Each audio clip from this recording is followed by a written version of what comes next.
Hi, hello, and welcome back to the Burden of Proof. Last time, quite a bit happened, actually. Yeah, we completed the second case, discovering an old friend may have not been as, friendly as we thought.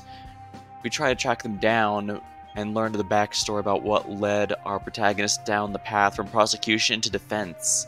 And it seems our partner's been arrested for a murder, with the prosecution being ordered to do the impossible task of convicting her when there seems to be absolutely no evidence whatsoever. There seems to be some sort of corruption going on behind the scenes, but we have to buy time in order to make sure it happens. So tonight we shall be continuing off. Order, court is now in session. We replace Prince Thorn with someone more duty-bound. Affirmative. It is my intention to honor my duty to this court to the fullest extent. Ajax won't go easy on me. Very well. Do you have any additional evidence to support your claim? The prosecution has a piece of evidence it would like to share with the court. When the suspect was arrested, we found this device on her person. Oh, that's an explosive trigger. We believe it was used to detonate the explosive in question. It has an effective range of 0.5 miles, more than enough to set it off from the dining hall. Why didn't you tell me about that sooner? I didn't know. They pulled something out of my pocket, but I didn't see what it was. So didn't know you had it in your pocket? I have no clue how it ended up there. Unfortunately, that means it's highly likely they planted it. A likely story. As the court can see, this is definitive evidence. Now hold on there. How can you prove that device was the one used to detonate the explosive?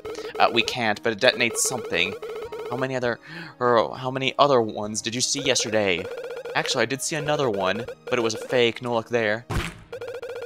Vance has a different idea of how this played out. I can name the true culprit. I see, and who is this culprit? I'll have to put unlikely speculation aside for now and just focus on what I know happened yesterday. I have to assume the two incidents are indeed related, and if that's true, that means the culprit is... could be involved in AI research. Host the party to celebrate against the law. Skylar seems like the most likely candidate here because he wasn't a lawyer that was there for the most part. He was there mostly for other reasons, and he had a fake set on him, and the other person knew it. Skylar's definitely suspicious, but there's nothing to suggest he was behind it. Testimony was vital in solving the mystery. Dare. Rick Trey. Oh, yeah. Obviously, we have a much more likely suspect. I wish the court to assume that the explosive and the hostage incidents were conducted by the same person. In that case, the culprit's clear as day. It was the leader of the organization, Henrik Trey. Them? Oh, that would make sense. Now it's your turn, Ajax. Interesting. As it happens, the suspect in question is here. Right now. He's here? That is right. Just moments before I arrived here, I assisted in the capture of the criminal. He will no longer be a threat. In fact, he is ready to be put on the witness stand. Are you sure it's, safe? Do not fear. We removed all of his weapons and did a thorough search. He will not try anything. Alright, we got lucky. Looks like we stalled long enough. They caught Trey. How did you manage to find him? Didn't he make his escape yesterday? We received an anonymous tip on his location. It was a gamble, but it did turn out to be worthwhile. Very well, prepare the witness for testimony. Yeah, unfortunately, it seems a bit too easy for Trey to be behind it, but this is our only... Yeah, like Cross says here, this is our only lead. Let's hope he can slip up and stuff. Aha! Witness, you will answer the questions we ask of you. You're wanted for many crimes. After this trial, you'll likely be charged and held accountable for your actions. Ha! What of it? There's nothing you can do to escape your punishment now, so please tell us the truth. Confess and your sentence could even be lowered. Like I'd give you the satisfaction. I have nothing to do with this mock trial. Testimony, Trey's excuse. As much as I hate to say it, I think Trey is right, and this is a mockery of a trial. Well, the fact they barely had any evidence on her, and the fact that the prince didn't seem to even be aware of it, is rather... Oh, it's possible... Well, actually, it's possible he was aware of it, and he simply held off because, you know, the goal was to try and buy time until Trey was captured and hopes to get information. I don't know why I didn't name him first and foremost, though. I guess I was just thinking it must have been someone already in the room. Did you place that explosive that went off at 7:20 p.m. yesterday? Of course I didn't. You may not have said it personally, but did you detonate it? What? No way! So you deny any involvement. I said I have nothing to do with this. I don't know anything about any explosives. I think you know quite a bit about them. We can deduce this from your actions yesterday. What are you saying? Just explain how you know more than you're letting on. The fake one. Use the threatened ram. It's marked with a symbol. Yesterday, you planted this fake one in the basement of a dining hall. Yeah, I should be able to say it a bit after the start, but I know YouTube videos don't like it if you say certain words in the start. But after that, I can be fine and curse and such all I want. Considering that there was another one that went off at around the same time, I find it hard to believe the two are just a coincidence. Oh, but it is a coincidence. Objection. A human cross, it is possible, however unlikely, that the incidents are unrelated. What motive would this person have to collapse a building so far from his target? Create a diversion. As the police were responding to the collapse, they would be drawn away from the dining hall. No, I'd never do that. That would put the city on watch. Our mission was supposed to be stealthy. I can't tell if he's telling the truth. Perhaps you should explain the details of your plan to the court, so long as you're willing to cooperate. I got nothing to lose. I'll talk, but only the basics of the plan, nothing detailed. I'd like to cross-examine this testimony. Permission granted. Please proceed. Cross-examination. Trey's plan. As a man of action, I took it myself to crash the party. Me and two others planned to enter the building quietly. We did this thanks to the basement-level parking lot. From there, we were able to take the elevator straight through the dining hall. Then we would simply wave some guns around until we got our money. That was it. That was the whole plan. So you're saying all you plan to do is demand money using hostages? Yeah, pretty simple stuff if you ask me. Well, he's not wrong that an uprising would be a very expensive endeavor.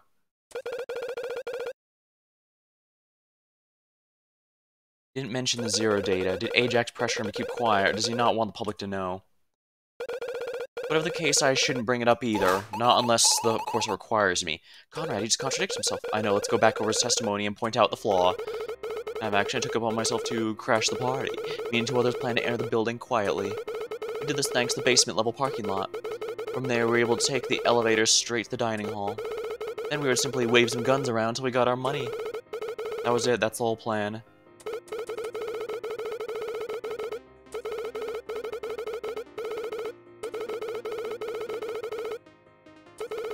Did this thanks to the basement-level parking lot.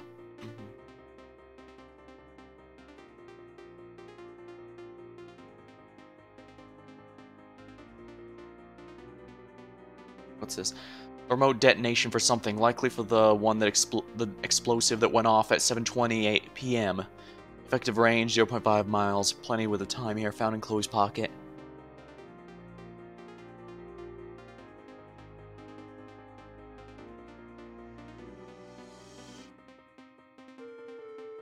So if that's 0.5 miles, apparently that's enough room here for the target office, but it's not enough to activate it from the skyscraper here, nor is it from the cross law offices where we live.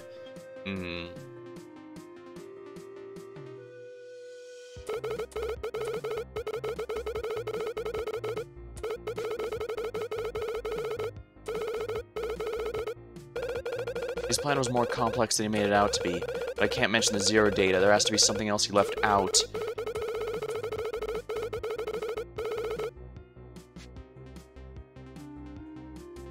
Chloe and I were in my office until around 6:30. At that time, Chloe read a book and lost her phone. We received a parcel from Vimal earlier. We arrived around 6:45. Died from being crushed likely due to the rubble in the collapsed building. Strange device. I still think that's Chloe's missing phone.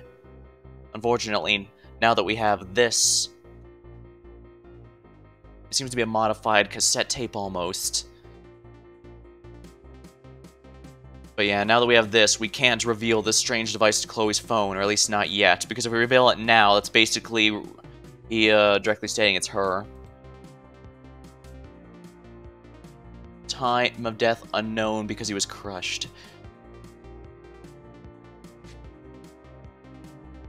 Trey used the threat and it was marked with a symbol.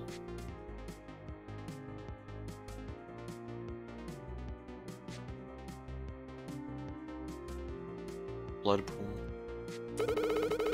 Planned to enter the building quietly. We did this thanks to the basement parking lot. From there, we were able to take an elevator straight to the dining hall. Then we would simply wave some guns around until we got our money. Take an elevator straight to the dining hall.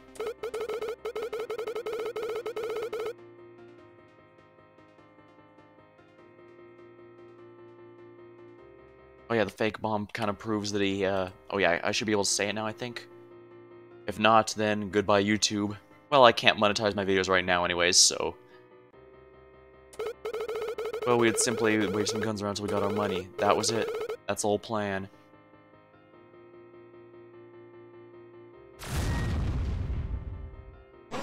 Objection. You said your plan was only to take hostages to the dining hall.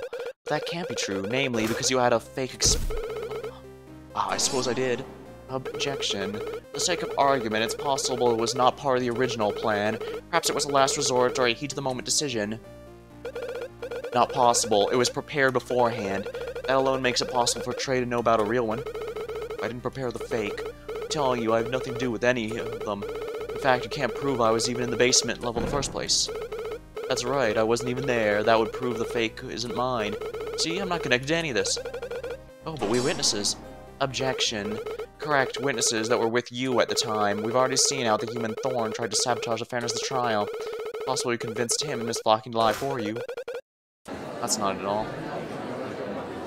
Yeah, reasons like that are why you wouldn't normally allow him to do this. But like I said, this is pretty clear there's some corruption going on here. Or the fact they refused to even hear a defense, to even give the defense any... This game does make a bit of an effort to try and explain some weird law practices, which are just taken as given in Phoenix Wright's universe. There's like the whole theatrics and stuff. So this game mentioned that courtroom antics are usually televised, so people like to make a show of it more than anything. And don't say the fake one. We can't prove it's connected to him. The blood pool. There was something else in the basement level that caught my eye. A pool of blood. Blood? No. I believe this pool of blood was left by you, Trey. It came from your injury that you sustained in the shootout with Detective Dare. Oh, no, that's not my blood.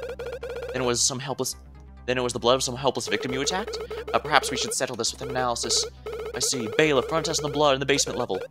Test time. If we're lucky, it should prove Trey was there. Results are back, sir. Processing. I see. Well, blood in the parking lot level belongs to Isaac Bryan. Wait, what? What? The victim? Affirmative. The victim of the bombing bled at the dining hall basement level. So he was half a mile away. How did that happen? He was nowhere near the dining hall at 7:20. He was crushed. I can't say when he was at the parking level, only that he was there at some point. Maybe someone moved his blood to the parking level. Objection. If what the human cross-witness is true, the blood was there since 7:20. It would be physically impossible to move from there to the office in such a short period of time. We can only assume he was at the parking level sometime before 7 yesterday.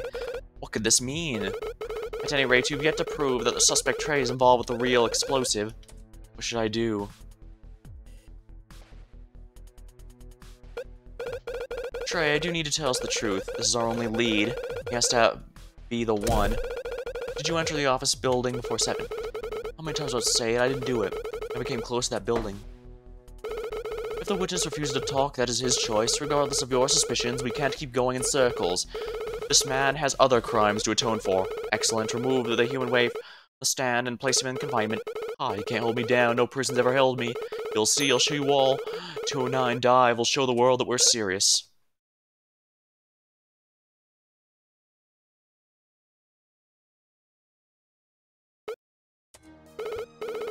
Well, we're back to square one. Not quite. The prosecution now has 2 pieces of evidence to support its claim, and the punitive defense has no alternative suspects to harass. This isn't good. We need to think fast. The defense would like to call a witness to the stand. But go on. Skylar. We'd like to call Skylar to the stand. Skylar who? You know, the only Skylar, the one at the dining hall. Does anyone know his last name? Funny enough, he is already here. Bring him to the stand.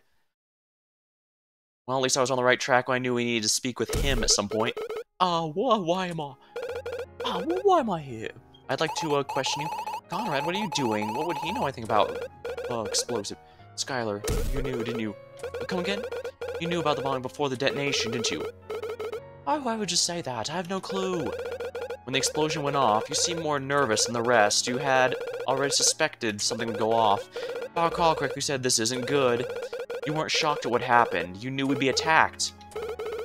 This is curious indeed. Did you really suspect the incident would happen?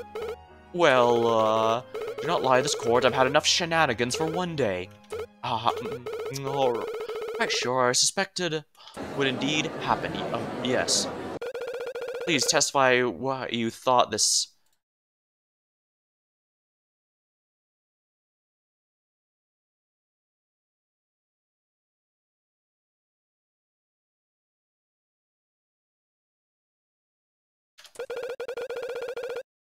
I like to cross-examine the statement.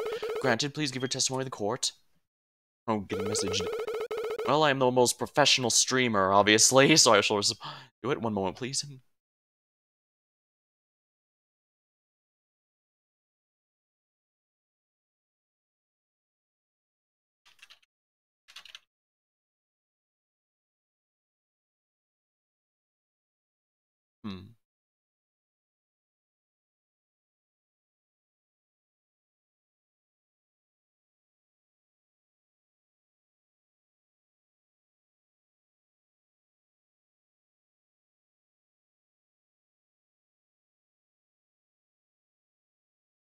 Sorry about that. It's true, I knew something was happening. But I didn't know the details. I only knew because I found a note. It said something about a plan starting soon. It was anonymous. I don't know who sent it. I destroyed the note as soon as I got it. I don't know where it is now. Wait, the plan is starting soon. So you knew something bad was gonna happen because of this note.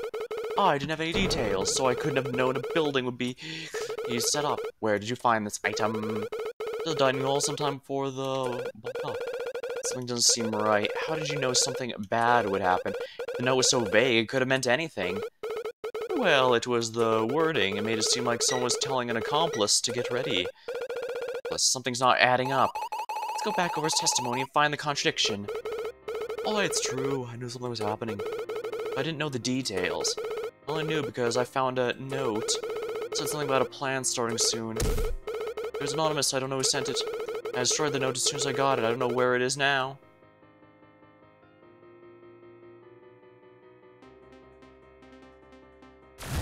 Let's try this.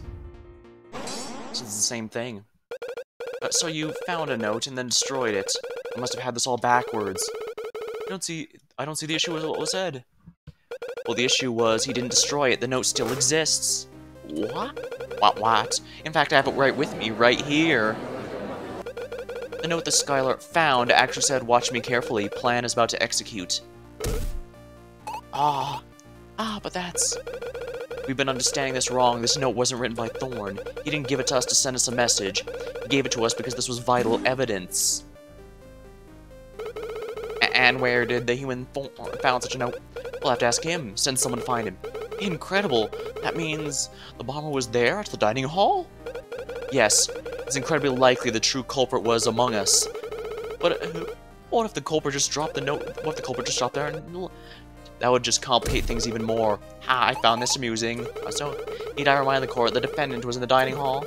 This just proves the human Chloe was, in fact, the bomber. Then by that logic, I could be it, or you, Ajax. It's not Chloe's fault she was there yesterday. Sir, we just received word from Prince Thorn. Yes. He said he found the note in the trash can at the dining hall. Trash cans. The note was thrown out, not destroyed. I have something I'd like to propose to the court. Perhaps we should perform an analysis on the note. Analysis? I'd like to check the handwriting. Maybe it could lead us to the culprit. It would take some time. Get us started, bailiff. In the meantime, I'd like to ask Skylar, did you really find the note? Oh, what now? You've already lied about destroying this note. Did you lie about finding it as well? Well, tell us the truth. You're already suspect enough. Well, it is no use. He will not speak. Leave it to me. He will not threaten any more witnesses, Counselor. He has a right to remain silent. Time to think. We need to piece this together. If we assume Skylar didn't find the note, then that means... What are you thinking, Conrad? Assume the bombing was a separate incident from The ambush. That means the plan had 3 stages. Setting the explosive, detonating it, and framing someone for the incident. Setting it was easy. Anyone could have entered the office building. Detonating is a whole different story. It could have been on a timer or a motion sensor. In other words, another untrackable event. Where are you going with this? Why did the bomber and the accomplice need to be at the dining hall? To have a good view of the explosion? No, it was to frame Chloe. They needed 2 things to do that. The first was the detonation device planted on her. The second is her fingerprints on the item at the bomb site. I definitely checked my pockets for dinner, so the device was planted on her at the dining hall. We cannot assume the defendant is telling the truth. I believe it is reasonable for me to be skeptical about anything the defendant has to say. Then allow me to prove it with evidence. Let's start with the suspect. The accomplice of the bomber is... Skylar. Simplest solution's often the correct one. Skylar didn't find the note. He received it himself. That makes him the accomplice. Order, are you sure about this? Yes, and I can prove it. We're going to check for his fingerprints. Fingerprints? Wasn't he wearing gloves? Fingerless gloves, Your Honor. Knowing that, I believe we can find the marks on this.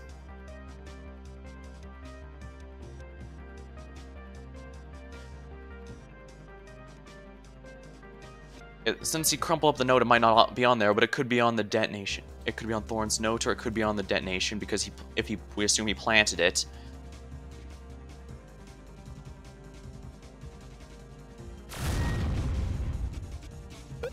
The way I see it is this. Skylar was meant to plant the detonator on Chloe.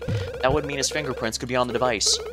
I'm curious to see the results. Start the analysis. The simplest way to plant the device on her would simply be with a distraction. Something happened that allowed Skylar to sneakily put this device in her pocket. Hold on a second. That was something that happened before the explosion. Something that grabbed everyone's attention. That's it. I know who the culprit is. You do? That's right. This is it. The mastermind behind this whole affair. Exactly. Remember, Vilmar was giving a speech, which means everyone's attention would be on him. It's a bit of a long shot, but it has to be the truth. The true culprit was Senator Vilmar. What? The host of the dinner? That's right. What led to the conclusion was his speech. That speech.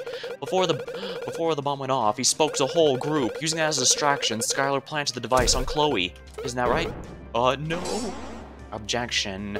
If the detonation device was on the human Chloe, then wouldn't she be the one who caused the... Oh, but I would have done it unknowingly. That's right, she can't be blamed for accidentally setting it up. The fact of the matter is, Vilmar's the one who planned this whole thing. That is just speculation. We cannot be certain. Sir, the fingerprint analysis has returned. Here are the results. The positive, sir. Skylar's fingerprints are on the device. In fact, the only fingerprints on the device were Skylar's. That means my theory is correct. You planted this on Chloe. Oh, but tell the truth already. There's nothing you can hide anymore. You worked with Vilmar to frame Chloe for the bombing. Confess. You got me. I put the blasted thing in Chloe's pocket. So I was right. Why'd you do this to her? She's just an innocent student. I didn't want to. I was forced to. Forced? Vilmar, he knew I had the zero data. He threatened to tell the dive group. Although it looks like they found out anyways. So if you didn't plant the device, he'd send Trey after you. I didn't know it would be bombing. Please, you have to forgive me. He didn't tell me the details. I didn't even think he'd... a building. I had to do it. My life was on the line. I see. Conrad, we did it. This proves I'm innocent. Not yet. What? Across. It's alright. I think we're ready to pass a verdict. We have a criminal that just confessed to his crime. And without the detonation device, the prosecution can't prove a thing. You're foolish to suspect such a young student. Well, we're not done here. Wait, but there's still the matter of the fingerprints at the crime scene. Vilmar needs to pay for his crime, and there's so much we don't know. I demand he be brought to the witness stand immediately. He'll be punished, I guarantee you. You don't need to do this. We can find him on our own and charge him. No, I earned this. I need to see him. I need to prove his guilt in front of the court. I guess there are still a few things we don't understand. Very well, we shall summon him here to answer for the severity of his crimes. If he even is guilty. We need to know why Vilmar did this. Why did he know about Skylar and the zero data? How did he plant it? Was he working with the tray the entire time? We'll take a short recess when he's called to court. 20 minutes. Dismissed.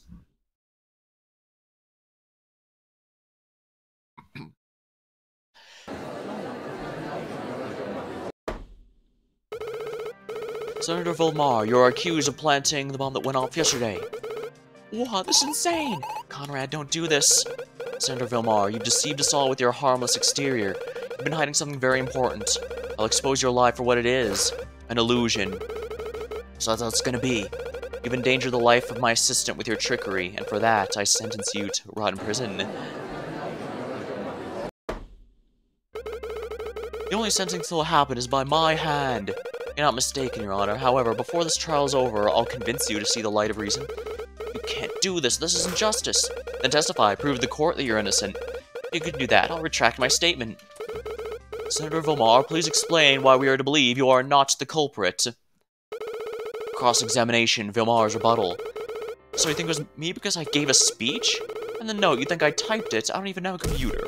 A terrible person attacked us. How could it not be them? Their fake bomb in the basement levels a clear indication that they're involved. And that girl, she's working with them. Check the detonation. It was in her pocket, not mine. Check it again. You'll find my fingerprints are not on the device. Now, there's a lot in here. What should he know? So you're innocent because your fingerprints aren't on the detonation device.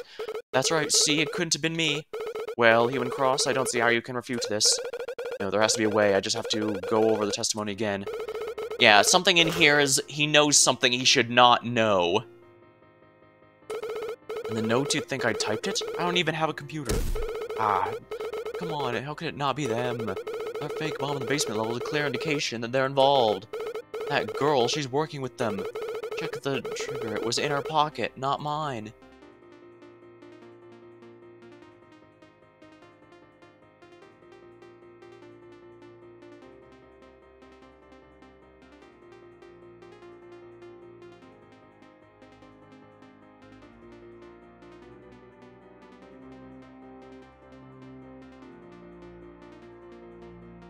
Alright, Brian died due to a collapsing building. The explosion happened during an incident led by Hendrik Trey at the dining hall.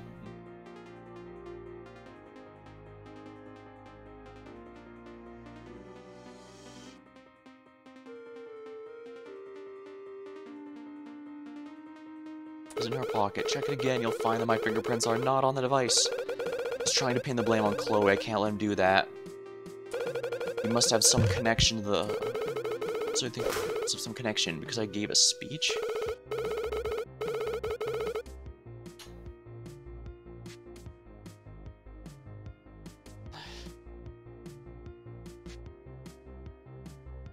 Typed it? I don't have a computer.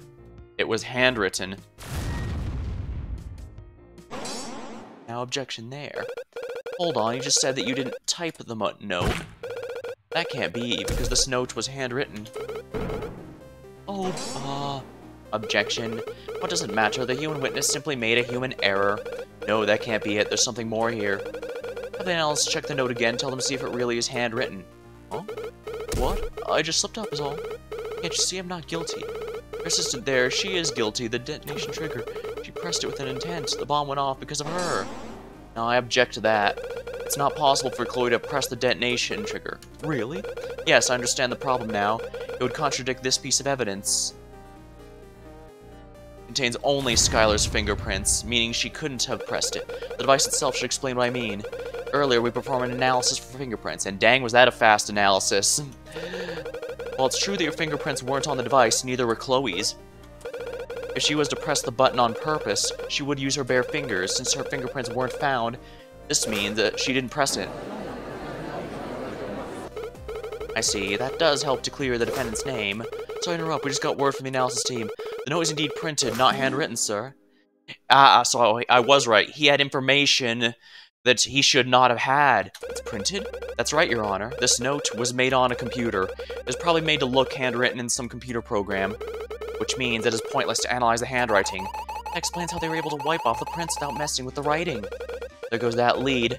No matter, we just have to give him another way. We already have, I'm hoping we have enough, well actually, they already admitted we have enough to clear Chloe. However, we can't just prove her innocent, we also have to find the true culprit, because otherwise they're just going to get away. Hold on, wiped off the fingerprints? Ah, that's it. What if the fingerprints on the detonate device were wiped off? And when would the human defendant have had time for such a task? That's right, it happened during your speech. Then everyone is held down by those terrible people. There would hardly be any time to wipe off this device without suspicion. Who said objection? I did. Does he really need to object every time he's on the stand? Apologies for the late notice, but there's an important discovery we just made. Discovery? What is it? That detonator contains a built-in timer. Oh, so it doesn't activate right away? That's right, down at the lab, they said that in order for the trigger message to be sent, the device first needs to establish a connection to arm the bomb. It would require 2 full hours to arm before the detonation message is sent. So what you're saying is there's a 2-stage detonation process? Yep, that's right. So let me get this straight. First, the device sends a signal to arm the bomb, then 2 hours later, it detonates automatically. Ah, that means she could have pressed the button before the speech. She could have wiped the fingerprints long before the arrived. Wait, that thing wasn't even in my pocket until after the bomb went up. Unfortunately, if you're unable to prove your claim, you must accept this as a possibility. No, this scenario is not possible, actually. Order! Well, Mr. Cross, please explain yourself. Certainly. This piece of evidence will make everything clear. Why couldn't before 7...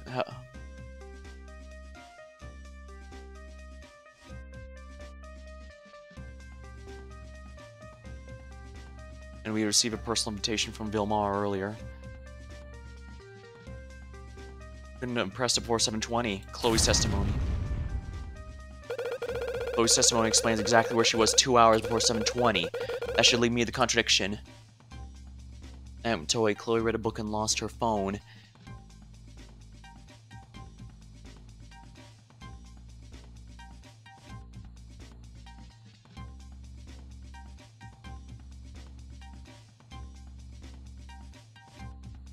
Oh. Because they were at the law office, and we can see it more easily here. Yeah, the law office is too far away. 0.5 miles, yeah, that's too far away from the target office. Its range is only half a mile. Does the court recall the original description of the detonation trigger? Yes, it was found in the accused pocket. There was also one other thing, the effective range. As discussed earlier, Chloe was at my office until 6:30. Since we know the bomb takes 2 hours to arm and it went off at 7:20, that means the time the trigger was pressed was around 5:20. Correct, this means the trigger was pressed while Chloe was at my office. What does that have to do with the range? Look at this map, it clearly shows my office was more than 1 mile from the bomb. Yet according to the original description... Ah, half a mile was the maximum range of the detonation trigger. Ah, this proves beyond a doubt that Chloe could not have possibly pressed the trigger at 5:20. Ah, you are right. Very well, let us ask the human witness what he was doing at 5:20. Objection? Not again. It's me, detective. Sorry to interrupt again, but we discovered something critical. Critical? Explain yourself clearly, human. The autopsy, it has been corrected. Corrected? The good news is there's now a time estimate. And what about the bad news? Well, just see for yourself. The date was March 19th? But that's a whole day before the explosion. That's right, he was dead long before the bomb went off. This raises so many questions. So the bomb didn't kill the victim? Yes, the autopsy only said that he was crushed, which means the victim's murder was a separate incident from the bombing. Well, you have fun with that revelation. I'm gonna go get lunch later. Oh, dang. The victim likely didn't die at the office building. Well, in that case, hypothetically, even if you did convict me for the bombing, I couldn't be charged for murder. Murder is not the only crime involved here. This changes nothing. Bombing is a bombing. Actually, how can we be sure the sender didn't kill the victim? What are you trying to claim now? What we need to worry about is why Vilmar would plant the bomb at all. It's a simple answer. He needed to hide this person. Isaac Bryan. Isaac Bryan, or rather, his corpse. His corpse? The bomb was a clever disguise for the actual murder. In other words, the collapsing building hid the fact Bryan died somewhere else. And just where did he die then? This piece of evidence points to the true location of his death. The blood pool. The blood that was found in the parking lot belonged to Brian. This is likely where he actually died. The blood should have coagulated and been brown by that point, but... by then it'd be hard to tell it's blood, especially in a video game art style. I believe Danganronpa also used blood that was still red, even though that was supposed to have taken place, was it months or years prior? An extended period of time. At the basement of the dining hall? And what does that mean for Senator Vilmar? It means while Vilmar was preparing his dinner for the 20th, he murdered Isaac Bryan in the basement-level parking lot. Objection. You have no proof. This is conjecture. That's right, you have nothing on me. Chloe, I need you to call Thorne. I can't. Why not? Remember, I lost my phone yesterday. Is there someone else who can get him? Bailiff, listen to the defense's request. I'd like you to ask Darren Thorne to do some fingerprint analysis on the fake bomb. Right away, sir. The fake bomb? Yes, if I'm right, then we have our proof soon enough. Interesting, the downfall of a criminal. How exciting. Sir, the results are back. That was fast. Detective Dare already had an analysis ready to go, sir. Fingerprints show the item was touched by the victim, Isaac Bryan. The victim again? This wasn't what I was expecting at all, but I can make this work. Alright, the fake bomb wasn't prepared by those awful people, terrible people. Since Bryan died 2 days ago, he must have touched the device before the attack. Oh, this can't be. Fine, but if they didn't make the device, that still doesn't mean I had anything to do with it. This is my last shot, let's see how he responds to this. Let's talk about the dinner event. You personally hand out the invitations, correct? Yes, I treat all my guests with the respect deserved by inviting them in person. As we discussed in Chloe's testimony, you handed me an invitation around 2 p.m. yesterday, correct? Yes, that sounds about right. Who else did you invite that day? Well, let's see. Prince Thorne, Ajax there. I also invited Miss Towers and Miss Flowers. Hold up a second. What time did you give Miss Flowers her invitation? If I recall correctly, it was around 4 p.m. We've heard this time earlier in this trial. At this time, Flowers was in the office building that is now rubble. So you hand her the invitation at the scene of the crime. Order, are you saying that's when the senator planted it? Not just that, Your Honor, he planted something else there as well. Something else? Namely, an item belonged to this person. Who owned the item that Vilmar planted at the scene of the crime?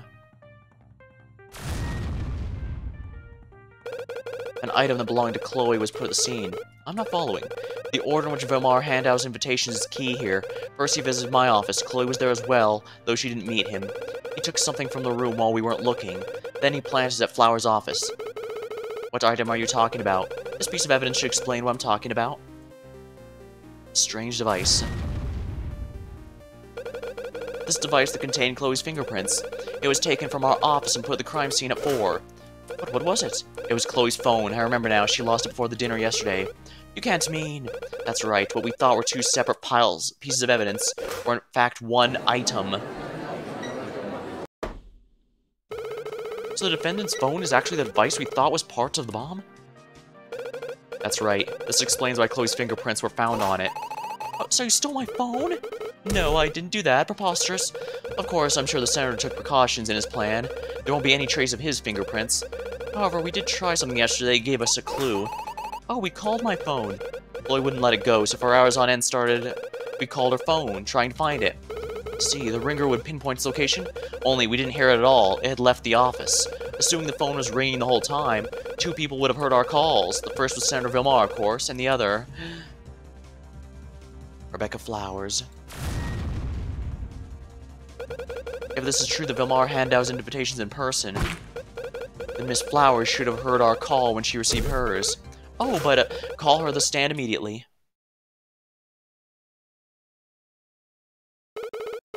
Very well, the witness is now ready. Conrad, it's true, I did hear the phone. Ah, you really heard it? Your Honor, this is irrefutable testimony that proves Vilmar was at fault.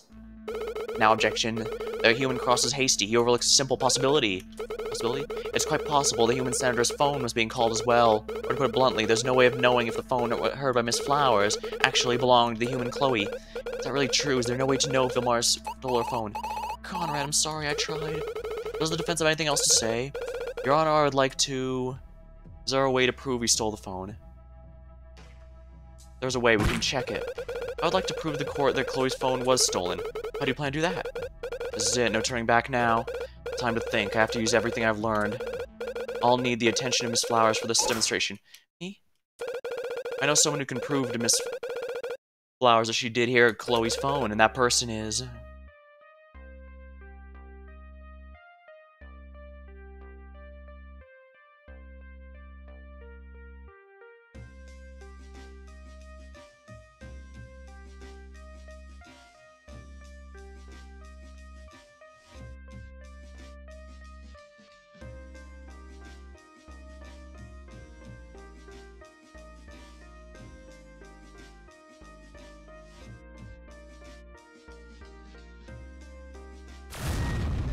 He was also there at the time, but he could always this will be the final nail in your metaphorical coffin. It'll be the nail in your metaphorical penalty. Oh wait, that's a real penalty. You really stuck me on that one. You try again. Think, what was a key feature of Chloe's phone? Oh, the ringtone.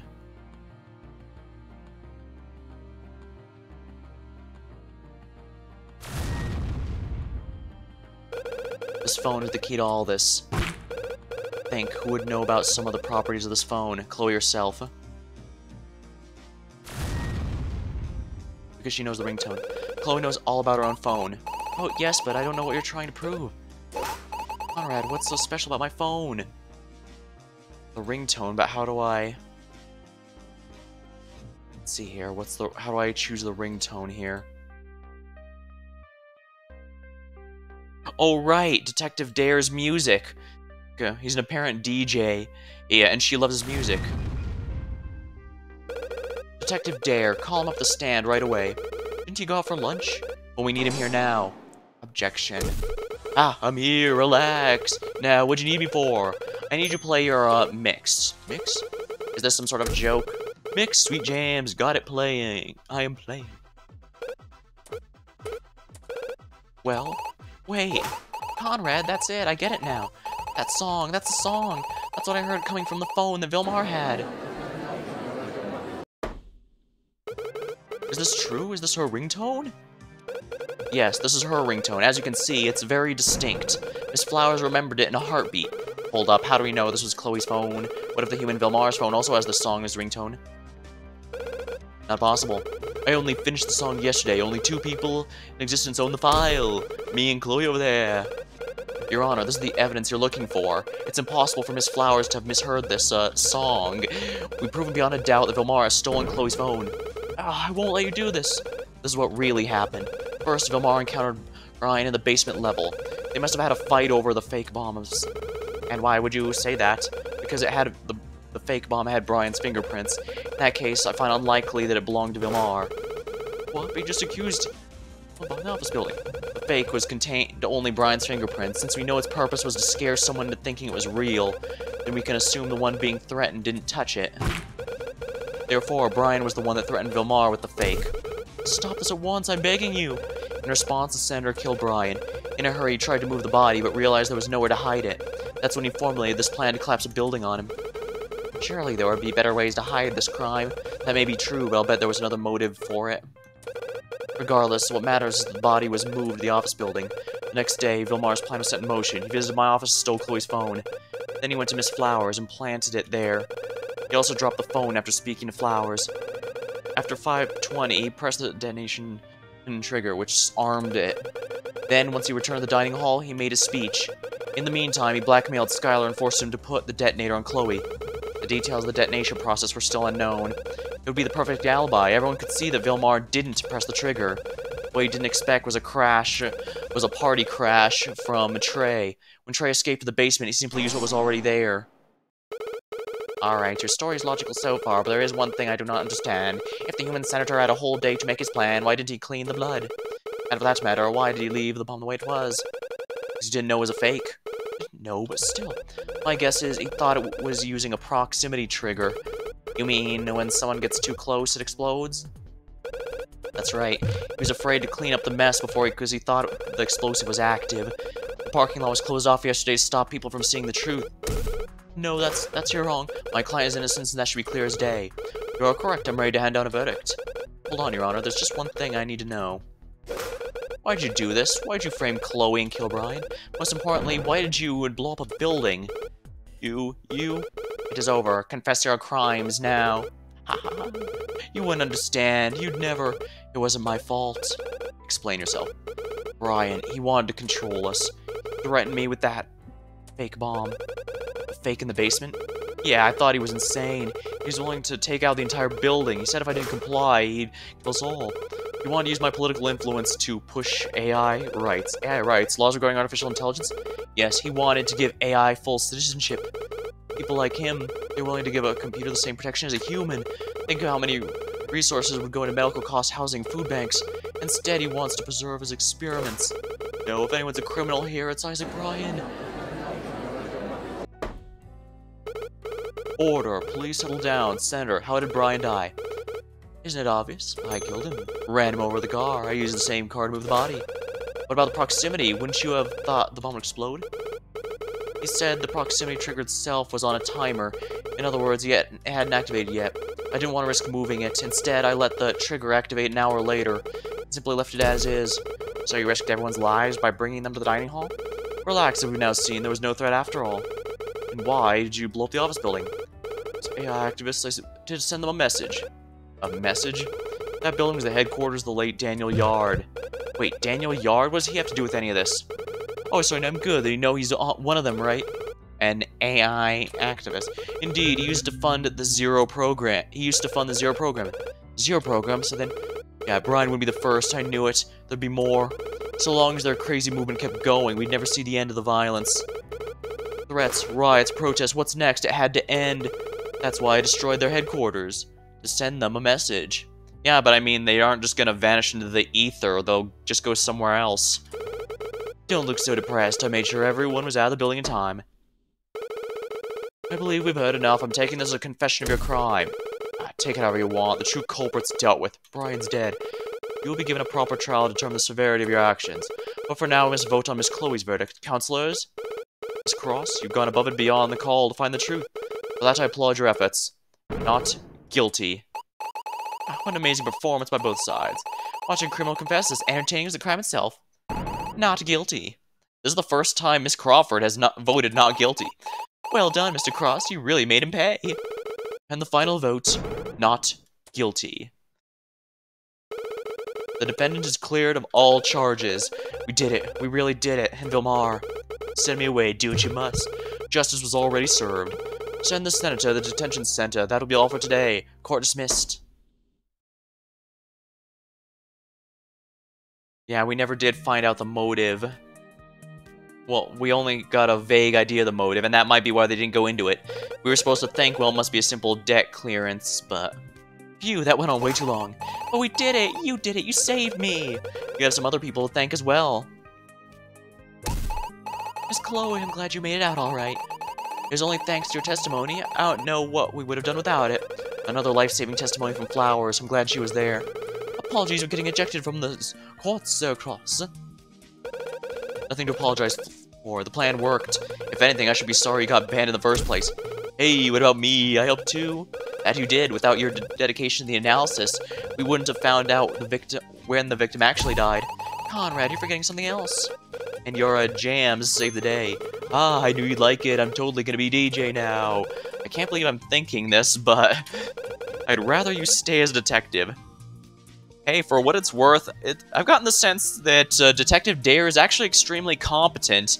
Sure, he's a little, eccentric, and has some interesting hobbies. But in every single case so far, he's been absolutely on top of things. He's even more competent than Detective Gumshoe. Sorry, Detective Gumshoe, I really do like you, but I think I'm on Team Dare now. What happened to Skylar? Here's let's go with the warning. After all, he was being forced to cooperate. Still, his true role in all this is still a mystery. He seemed like an odd fellow with a lot of stories to tell. He should have his own movie or something. Oh, I bet plenty of people would want to see that. I wouldn't be so sure. Well, with that over, I believe a proper celebration's in order. Proper celebration with no threats. No murders. Count me in, but you're paying. Done and done. Let us eat.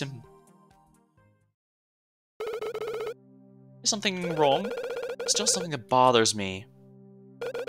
Daniel Yard was involved in one of my previous cases. I had no idea he was associated with the Zero Data. Do you worry you might be connected as well? I'm as much a part of this mysterious project as anyone by this point. I just feel like there's something bigger at stake here. Well, if we assume Brian and the Yard are working together, we can't assume that. That the AI movement isn't some organization. It's an idea that as long as that idea continues, our ideology is sound, technology is the future, and we should embrace that. The benefits to our society are far worth the risks. I know what I mean is we need to all be on the same page. Information's key. Maybe this world can be a better place if we just knew more. Anyways, we can talk more about this later. Prepare your wallet. I'm ordering the biggest meal you could ever imagine. Let us join the others then. And so another case closed, another day saved. I was starting to think that we were getting pretty good at this, but I'd learned otherwise in the events that followed. For the world was about to turn upside down. Before it did, however, I had one last fight left in me. The scary part wasn't what the world did to me, but what I did to the world. And so another case closed, another day saved. And as always, another case opened. Achievement earned, Chapter 4 complete.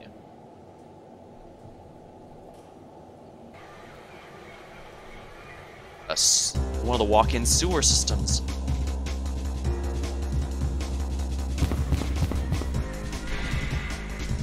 It's one of the Resident Evil sewers, or, well, actually, tons of games have sewers like this.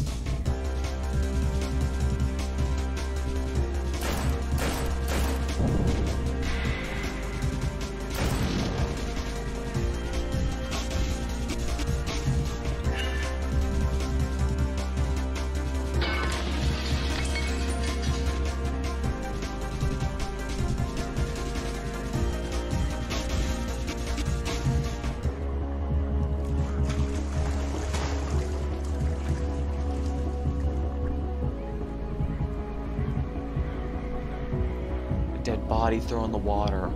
Explosions. Chapter 5, Upside Drown.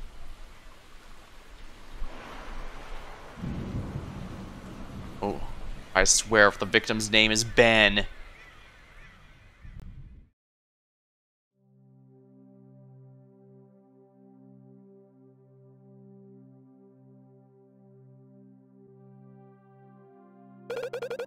I left as soon as I heard. What happened here? It's a murder, as if we haven't seen enough of those recently. And the victim, is it really?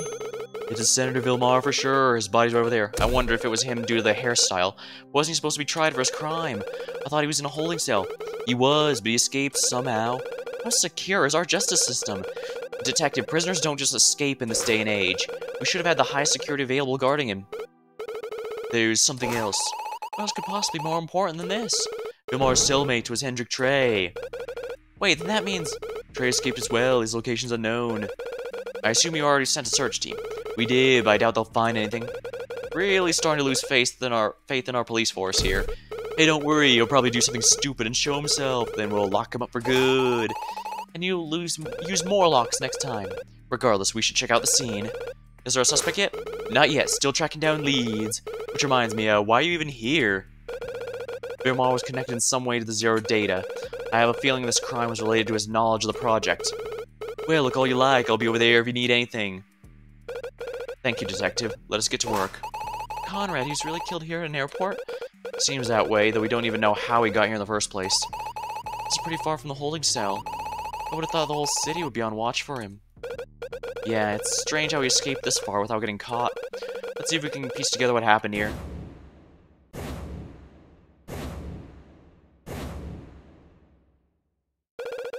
Investigation. Airport lobby.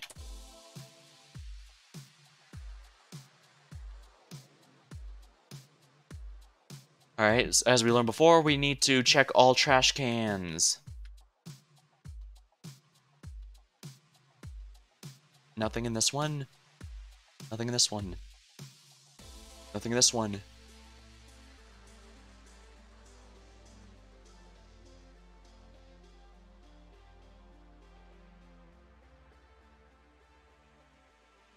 Well, this is the obvious entryway, I guess.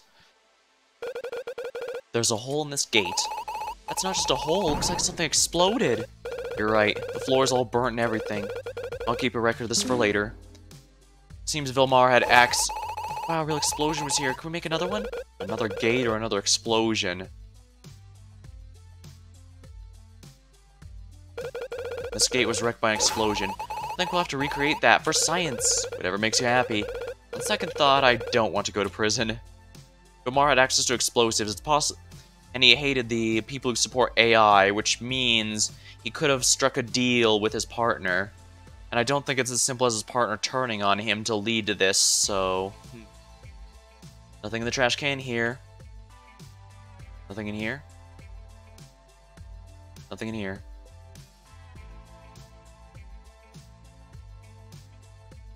Someone was in here, I see. Ah, this looks like a hole in the floor, Conrad. And the tracks start here. This must be where the culprit entered the lobby. Now, Vilmar get here. Do you think this leads back to the prison? Only one way to find out. Ah, we're going down there, but that's... sewers. We have no choice. The culprit definitely used this passage. Maybe we should wait for Dare. Yeah, you're right. We need to finish up here before we continue. Let's turn this hole once we're done. Raw sewage. Probably smells horrible. Oh my.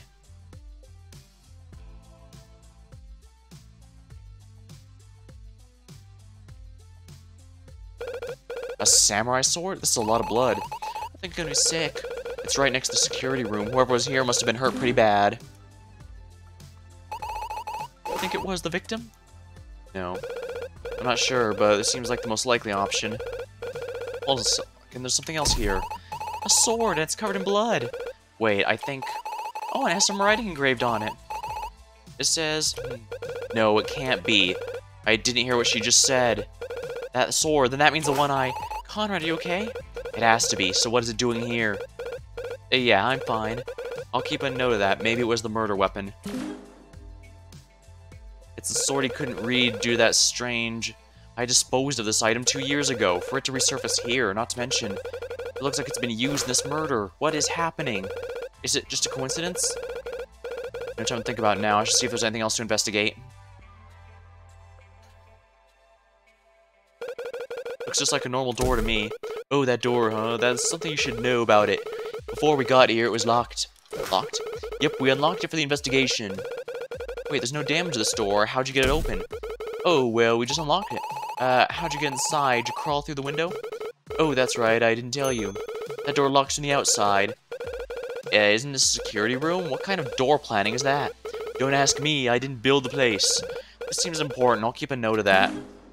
Only locks from the outside? What kind of security door does that? Wow, real locked room? Mystery. Let's hope no one locks the door while I'm in there.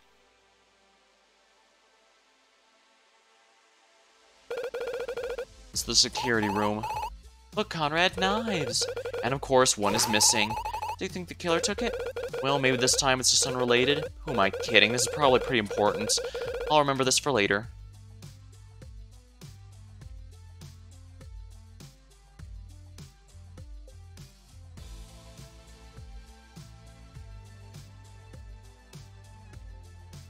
I'm guessing the fact it only locks from the outside is important because whoever was in here... I don't know. They got in here through there? Did they think it was locked?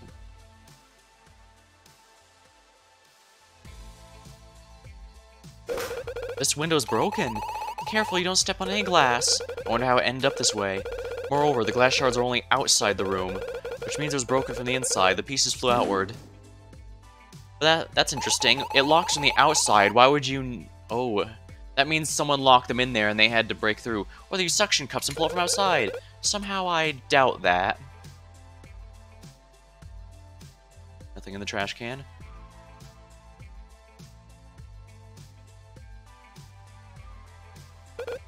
Officer? Can't talk. I'm looking for a coin to throw in this fountain.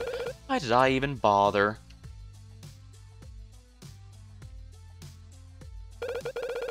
Well, this is the victim. Senator Vilmar, it's really him. How'd he end up in this fountain? Did he drown? We're running an autopsy as we speak. One thing to note is it looks like he was wounded in the chest. That must be the source of the blood around him. What's this other stuff? That's mud, likely from the same source that caused those footprints. How did mud end up in this fountain? Keep a note of the state of the victim in my record. Oh, there's something else. We found a pistol in this fountain. Oh, you're right. I can see it from here. We already ran the test. There's no fingerprints, and the gun fired 5 shots. 5? This case is getting more complex by the minute. I never thought the senator... Let's just find the culprit so this doesn't happen again.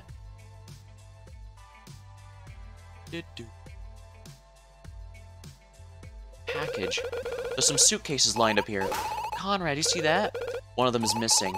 Also, what's up with the floor? Those footprints go all the way to this spot. I'll make a note of that in my files. It looks like they start the room over there, then go straight to the security room, then they stop right up here. Someone taking a mud bath? I'd certainly hope not. This is an airport. There was some reason for the one who left the footprints to come to this one spot. They've taken a suitcase from here. And the fact that the footprints stop here means either the footprints are intentionally to throw us off, or they... I really shouldn't wander off. It's not like the dev bothered to render a plane or anything.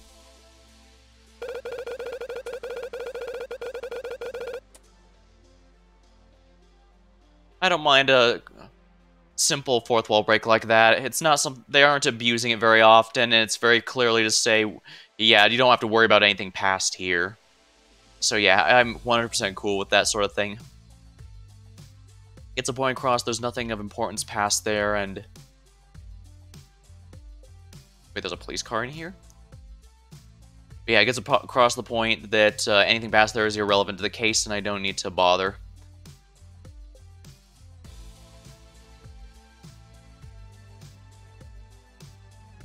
Nope, I was hoping something would actually be in there, but I guess I was hoping for too much.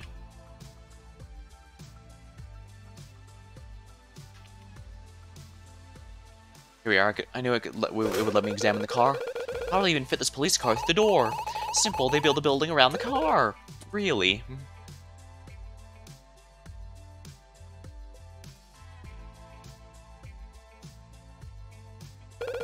Detective, what can you tell us about the murder?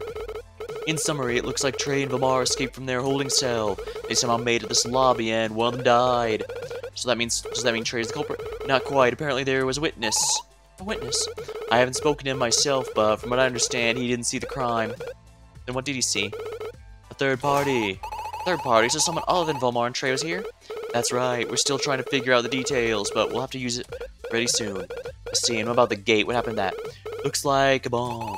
Why would someone want to blow up the front entrance? No clue, but there is something you should know. This lobby's locked down at night, and the front entrance was gated off when the crime occurred. So the front entrance is blocked, and that means... Oh, one last thing, we found a bullet. A bullet from the gun? Yep, we found it double lodged in a wall on the far end of the lobby. We even analyzed the angle of the trajectory. Oh, fancy, where was the shot fired from? From the security room. They really ran the numbers well to figure that out. So the shot was fired from the security room, was it? The culprit? There's too many elements in this case, I can't tell what happened. Not to worry, there's no rush. But isn't the culprit still out there? We'll figure it all out, you'll see. Thanks for the information, detective. Keep me updated. Can do, double dare, did double deepen your understanding of the crime. Say that 5 times fast. Oh, look, that's everything. We should inspect the sewer hatch when we're ready to move on. Alright. Since they entered the room... Assuming these footprints are not just to throw us off, they entered here through the sewers, but of course, because this is locked down at night, they couldn't just walk out. Which means someone had to, during the day, had to have helped them escape. It's possible Vilmar and Trey were on the same side the entire time.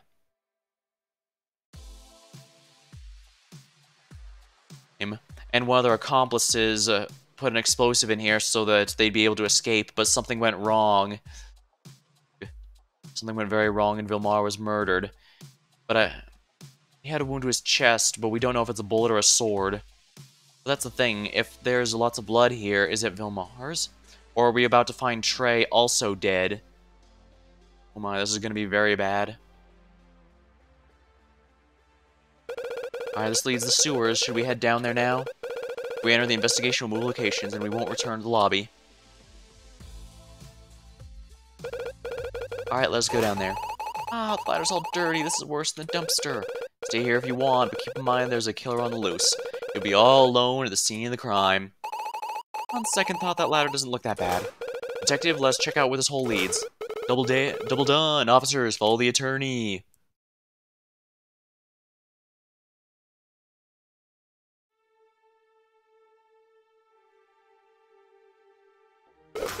Wow, nice find. So there were footprints leading from here. How did you not notice it before? Ah, it's scary down here. I can see something just over there. Let's check it out, but be careful. Maybe the culprit's lurking around somewhere. Ah, Conrad, I'm gonna stay by there. So I'll be by myself investigating this. I can help just, from here. Where have I heard that before? Alright, let's check out what's down there.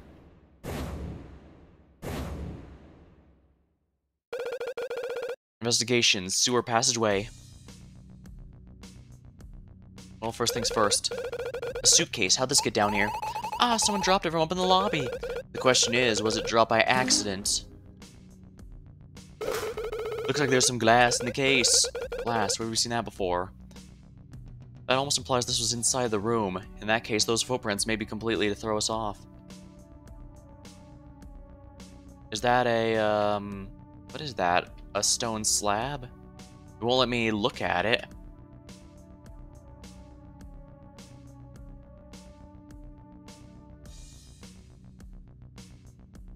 And there's tons of sewer tropes in video games, and I can't even think of one right now. How disappointing.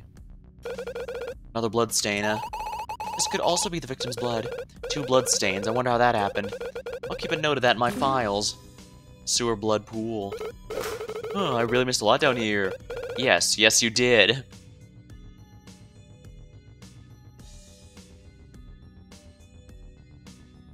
Ominous music. Ah. There's a lot of mud right here. Hold up, Gross. There's something interesting about that spot right there. Well, for starters, this mud seems out of place.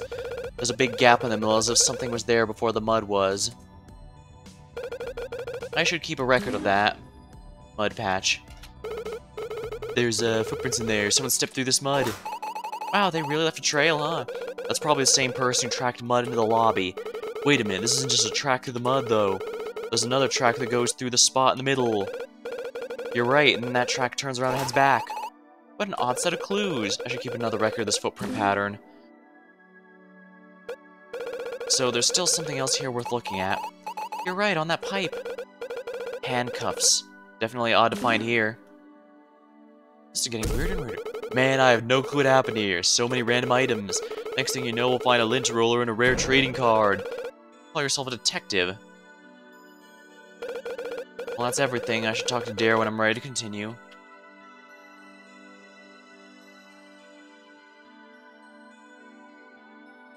It won't let me go through here, it seems. Mud patch, 2 sets of footprints, and handcuffs. I'm still looking for that trading card. Right, while you do that, I'll keep working.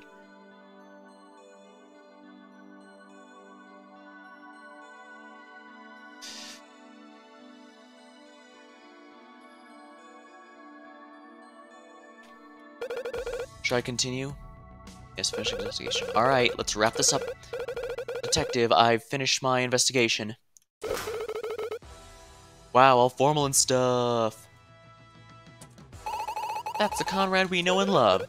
Anyways, even with this, I'm still having a hard time piecing together what happened. I'll say you're already 10 steps ahead of me. That's pretty sad. This is supposed to be your job. What do we do now?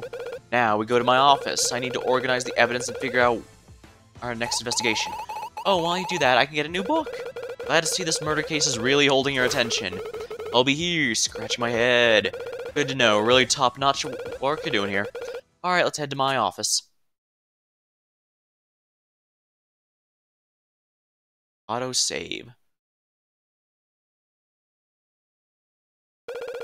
I can't believe we had to walk all this way just to find a taxi. Chloe, what's wrong? Conrad, look.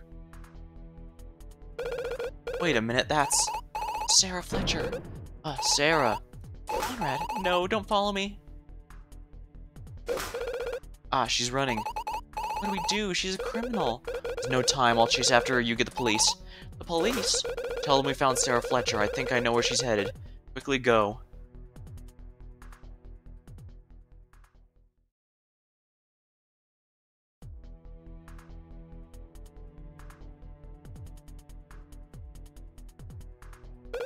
I finally cornered you. I don't think you cornered her since you can just walk down that path. Conrad, you can't hide anymore. You'll pay for your crime. Are you sure you want to go down this path? What's that supposed to mean? If you try to stop me, you'll be giving the zero day to the enemy. So let's just go, Conrad. There are bigger things at stake than your personal missions. You really let your revenge put the country at risk? It's not revenge. I want to help you. I want you to be back to normal. Normal? That's what this is about? Because I've changed? You're not the Sarah Fletcher I once knew. The real you wouldn't break the law so carelessly. I thought you were like me. I thought you cared about justice. Conrad, don't you understand? I care about justice as much as you. We just go about it in different ways. That's how it is? You think you're justified because of the greater good? Surely you've heard the concept. What's wrong with breaking the law if it means saving thousands of lives? How can you know thousands will be saved? There's no telling what could happen. There's other ways to save them. The simplest, most direct methods are often the most successful ones. I'm doing just that. There's no intention of turning yourself in. Alas, I must be off now. It was a pleasure catching up with you. Not on my watch. Not on my watch. Ah, where did you... We got here just in time. Conrad did what you asked. Chloe, you just saved the day. Woo! Ah, give up, Fletcher. There's no escape. Officers, close in. Fine, you win. Miss Fletcher, you're under arrest for the murder of William Vilmar. Wait, murder of Vilmar? Wait, I didn't kill him. Tell that judge, we just found new evidence that links you to the crime. Take her to the holding cell, we'll have her searched. Hold on, what makes you think she killed the senator? She's a third party, Cross. I'm sorry. I know you have hope for her, but the facts are the facts. She was the one that freed Vilmar in the first place. Now we have work to do. Let's head on back. Fletcher's the culprit? Could she really have killed Vilmar? At this rate, she'll be charged with a life sentence, or worse. We need to get the whole story. I'm getting to the bottom of this. Oh, and I'll be your assistant. As if you weren't already. We need to find out the truth of what happened. I will not rest till the culprit's found, even if it happens to be Fletcher.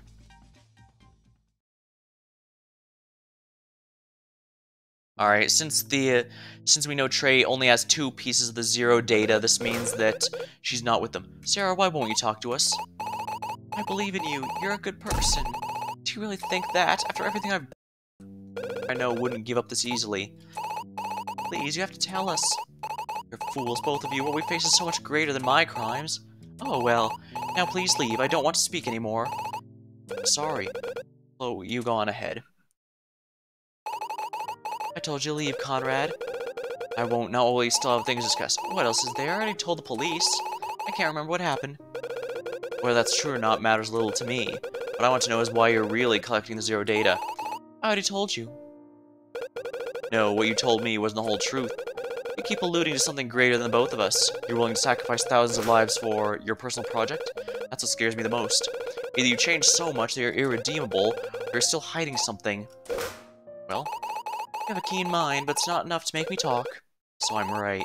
Conrad, I may go to prison for a long time for a crime I didn't commit. Regardless of how you feel about me, you of all people should know. If my case goes to court, they won't give me justice. You've been a wanted criminal for some time now. It's only natural for them to fear you. It isn't right. I'll serve time for everything else I've done. If you let them pin this murder on me. If I let them, you think I'm gonna stop them? You're the only hope I have, please. I don't know anyone else who can help. As far as lawyers go, I can recommend someone who would be willing to help. Conrad, I don't want anyone but you. What? I don't trust anyone else. None of those other lawyers will give me a chance. It's already set in their minds I'm a criminal. And I can convince Flocking. No, it can't be her. Huh? Why does Fletcher know? Please, you have to defend me. A moment ago you wanted me to leave. I don't understand why you're so secretive now. You're different, Conrad. You saw the good in me even now. I want to help, but then take my case. What does it matter to you anyways? Don't you want to find out the truth? If you act as my defense attorney, you'll have full access to the crime scenes. And if you lose, you lose. Does it matter to you? Well, at least it's you, then I'll know you'll try. I know you'll work as hard as you can to help. Please, you're my last chance. Alright, I'll take your case. You will? But when this is all over, you need to tell me the whole truth. Right, I will then. Thank you. Promise me. I swear I will tell you everything once we get through this. Then let's work on what we know so far. Vilmar was found dead in a fountain in the airport lobby. There's a way into the lobby through the sewers. In fact, someone left a trail of mud through the lobby that leads from the sewers. I don't know. That's alright, let's look at the main suspects. I'm one of them. Sadly, yes, but there's also Henrik Trey. Trey was cellmates with Vilmar when they were both released. Then Trey was free to kill him. It's still early to draw conclusions, but that's our best bet for the moment. I see, thank you. I need to find Chloe. Get ready for tomorrow. You'll need all the rest you can get. I will. This means a lot. It's no problem. Actually, there is one thing. The data that you stole from the Bank of Prosperity. Is it safe? It's in my apartment, but nobody can know that, Conrad. I swear I'll keep it a secret, thank you. I just have one thing to check before Chloe and I prepare. We can do this, Sarah. I know. If there's anyone in the world I trust to do this, it's you.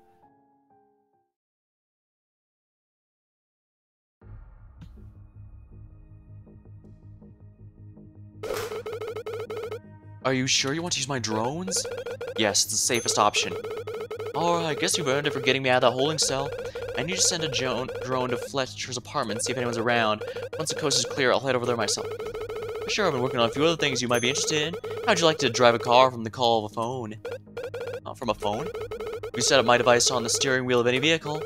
You can control the rotation by typing in the keypad of your phone. Interesting. Oh, the coast is clear. Alrighty. That's right, these goggles do come in handy. Thanks for the help. So I'm safe to make sure the zero data is still at Fletcher's apartment.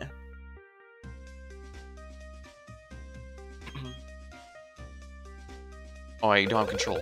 Defending a known criminal for a crime she might have committed. Not to mention it's Sarah. If I had known I would end up in this situation...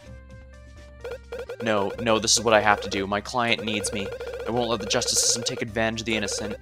Everything about the zero data, Sarah, those terrible people... It all ends tomorrow. I imagine this is going to be a multi-day trial. This is the final one, so it's going to be something major. Wait. Is that who I think it is? 7, 8, 9. A bit after 10. And so the case begins.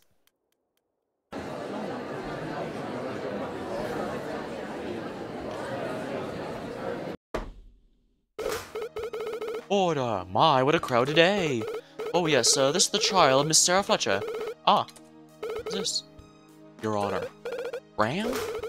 Are you the new prosecutor? Yes, that would be me. I see, I don't believe we've met before. We have, Your Honor, though you may have forgotten. Conrad, is he serious? Your Honor, this is James Ram. You didn't tell me you were a prosecutor. Former prosecutor, I've decided to return from, I guess you could say, retirement. I guess there's a lot about Ram I didn't know. At any rate, the counselors will be joining me once again. I look forward to your reasoning skills, Mr. Ram. Yes, get on with it. Justice is about to be served. Prosecution's ready. Very well, Mr. Cross. This is it. This is my one chance. I can prove Sarah's innocent. We plead not guilty, Your Honor. Of course, let us review the situation. I'd like the detective to explain the scenario to the court.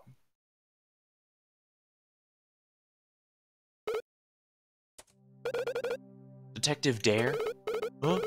Oh, right. What's with him all of a sudden? Did Ram reprimand him or something? The other day, 2 prisoners escaped from their holding cell. First escapee was Senator William Vilmar. Ah, yes, we just hold a trial for him. That's correct, Your Honor. He was found guilty of murder, and a few other things on top of that. The second person was Henrik Trey. He's the leader of 209 Dive. That's a terror organization that attacked the dining hall some time ago. We believe the 2 prisoners escaped with the help of Miss Fletcher. Now, hold on. You don't have any evidence of that. You're right, I don't, but I can ensure she was the culprit from later evidence. We'll get to that in due time. Just continue with your explanation. Fletcher took the 2 underneath the bridge. Bridge? That's where the entrance to the sewer passage is located. It seems at least 2 of them used that passage to get to the airport lobby. Hold it. Wait. Why do you say that? Well, one of them had to be the senator. Due to the state of the crime scene, we can assume he didn't actually die there. Which means his body was moved. Exactly, someone else had to have put the body in the fountain. Ergo, at least 2 members of the escape party used the passage. And what was the state of the crime scene? The senator's body was found in the fountain. The senator drowned to death? Nope, we just finished the autopsy report. I'll show it to the court. We determined that he was stabbed by a bladed weapon in the chest. Does that mean the sword was the murder weapon? Probably. There was a big blood pool in the lobby after all. Anything else at the crime scene we should know about? Well, the entrance gate had a hole blown into it. And how did a bomb get in the airport? We have to reason to believe it was smuggled in through the express luggage. Express luggage? The airport has a system that allows you to send your belongings ahead of time. They can't bring it to the airport, of course, but they kept them safe in the lobby. So that's why there was a row of suitcases by the fountain. One of those could have been concealing the item in question. What you're saying is true, then we already know what the item carried. This piece of evidence is what I'm talking about. The suitcase. We found a suitcase in the sewer passage. I think it's likely this item was originally in the row suitcase. But why was the bomb in the first place? Why go through the trouble? Well, the plan was to take place at night. During night, the front gate is locked, and no escape would have been possible. If the prisoners want to get outside the lobby, they'd have to get past the gate. Ah. So the bomb's purpose was to create an escape route. It seems you have this all figured out. Not quite. We still can't be sure where or how the victim died. What makes sense is the victim died near the security room. So, this piece of evidence implies Vilmar died near the security room. There was a pool of blood near the security room. If Vilmar was stabbed right there, that would explain the blood. Objection. Wait. No, it can't be that voice. I know it, but that can't be right. What the? Ah, what? You disappoint me, Conrad. My goodness, what are you doing here? Conrad, who was that? That's Nail. But you were in a coma. Oh, please. When's the last time you checked up on me? It was over a year ago. I was released from the hospital 2 months after the poisoning. What? Then haven't I heard about this? It was covered up, of course. Very few people knew I was awake. But if you're here, then where's Ram? Conrad, don't you understand? I am Ram. What? I always was Ram. Ram was an illusion, an alias. You didn't think I'd just retire, did you? Oh, but how? To wonder what a change of clothes and a little movie makeup can do. I guess he does have a similar facial structure. Guess I should have realized it sooner. Under the identity of James Ram, I continue my investigation. There's more of this case than meets the eye. You mean the zero data. That is the key that connects all these events. In fact, the zero data is the common thread behind everything. Everything you've done the past 2 years. So why reveal yourself now? Conclusion, this case can determine the fate of this country. So, just my average case, I guess. We know that the terrible people have two of the hard drives of zero data. With the Fletcher detained, the last one's up for grabs. They might even have it already. And if that's the case, we could all be in danger. So we wanted to find Trey. That's what the case is so important. We could find the leader. We could interrogate him and save us all. If you want Trey, you've come to the wrong place. This trial will determine the guilt of Sarah Fletcher. It's not an excuse for you to track down your leads. Conrad, we're wasting time. Just have Fletcher confess so we can go determine the location of Trey together. She doesn't care. Her life's on the line. The defendant will do no such thing because she's innocent. I'd expected more from you. Why now? Why'd you have to hide your investigation from me? You could have told me you were Ram, I would have kept your secret. I'd considered doing that at one point, but you've just proven it would have been a mistake. You're still naive, you put too much faith in others. You weren't ready and you still aren't. You don't have the experience. This isn't like him at all. What happened to him in the past 2 years? Since you have no intention of giving up, I'll have to continue this mock trial. No, I have to face my former mentor. But why is he doing this? Why won't he listen? Alright, I believe Mr. Cross just stated that the senator was killed in the lobby. You didn't need to repeat it, Your Honor. I remember the first time. Precisely because such a fact cannot be true. But objection. No, I find it unlikely at all. Although the senator perished at the airport. But why? Nail seems pretty sure of himself. I'll just have to keep fighting. Then where was he killed? At the bridge. We just found another blood spatter at the location. I'll add to the public record. I see. Of course you do, Your Honor. It's clear as day. The true culprit was the accused. No one else could have done it. Objection. There was one other person, Hendrik Trey. He escaped with Vilmar. Isn't it possible that all 3 of them went to the lobby? No. Please explain yourself. Please explain yourself, Prosecutor Nail. I don't need to speak anymore, Your Honor. I can explain it in full. I'd like to draw the court's attention to the mud patch in the sewers. Right, there were 2 footprints in the mud. Notice how there's only one set that goes from the bridge to the airport. Right? Don't you see, Conrad? Only one person went through the sewer passage. Order, didn't we discuss that there had to have been at least 2 people at the scene? You're right, Your Honor, and there were 2, and only 2. I'm not following. It's possible for Vilmar to have avoided leaving footprints. Conrad, please explain. Okay. He was already dead. He wouldn't have left footprints if he was already dead. Dead men leave no footprints, or what I mean to say is, he didn't walk. He was carried. Exactly, someone carried him over the mud. With that in mind, we can assume he was already dead. What an interesting deduction you've made. Yes, do you realize the significance of this? There's still only one set of footprints, so someone carried Vamar. It's kinda hard to carry two people. Oh, so only two people went through. Indeed, and there's no footprints going back, only one scenario works. They carried the victim through the sewer passage. Objection. What proof do you have that it was Sarah? Couldn't it have been Hendrik as well? No, I'll make that point clear with a new piece of evidence. Well, an easy argument could be that only Henrik would have had the strength to carry a dead body, although I guess we don't know for sure how strong Fletcher is. Thanks to the witness's written testimony, we know the defendant was seen at the scene of the crime. A security guard was present at the airport lobby when the event occurred. He only caught a glimpse of what happened, but it was enough. He saw Miss Fletcher leaving the lobby through the hole in the gate. Order. Could you add this testimony to the public record? Of course. Witness testimony. Guard testimony. Sarah's witnessed the scene. That must be why they were so insistent on accusing her. Right, now this fact has been established, we might as well end this trial now. Well, we haven't determined anything yet. There are pressing issues at stake here, you have no way of winning. Just give up, Conrad, you lose this time, it's over. Hey, also this is how it's gonna be? No, I'm not going down without a fight. So saying that because there could only have been two people at the scene, and that Fletcher was spotted leaving, it must have been her. Correct. Need we draw this out any longer? I say we prepare for a verdict. No, because we're not ready for a verdict. Because there's a major hole in your argument. And what would that be? Chloe, I think you know what I'm getting at. Oh yeah, the reason you think only two people were at the scene is because of the mud patch in the sewer passage, right? Well, how do we know the mud patch was always there? Oh, that does make sense. It's possible a third person could have passed if the mud wasn't on the ground. Do you have evidence to support your claim? Well, look at the patch of mud again. Notice how there's a spot there that's devoid of mud. You'd think that something was now missing. Correct, and if we can find it, we should be able to detect traces of mud.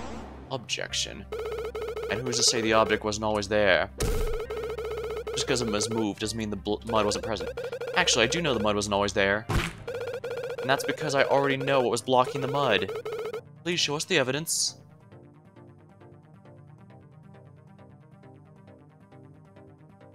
I think it's a suitcase, but let me just still check here. Yeah, it has to have been the suitcase. The suitcase was blocking the mud, but there were no traces of mud on that item. I suppose you're right.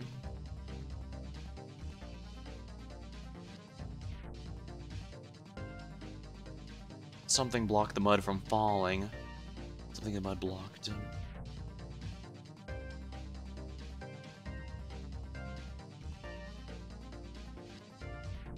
So handcuffs, chain to pull. Oh, so it was a person.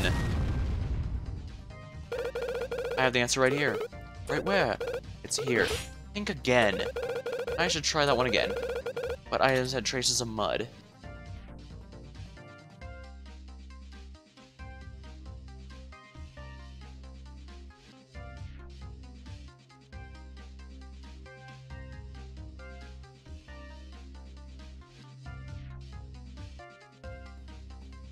Oh, it could have been a pair of shoes.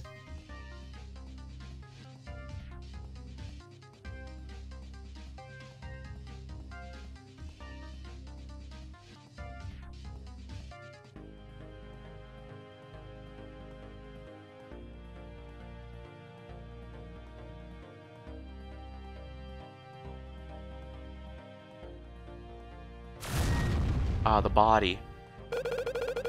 The victim was blocking the mud. The victim? Yes, in the fountain where the body was found, there were traces of mud. I don't quite understand.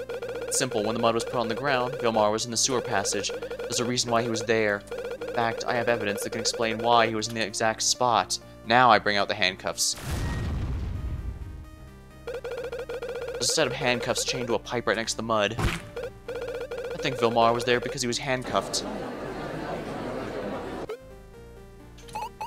Oh, that's a good explanation. I see, if that is true, then mud must have been placed at the scene after Vilmar was there.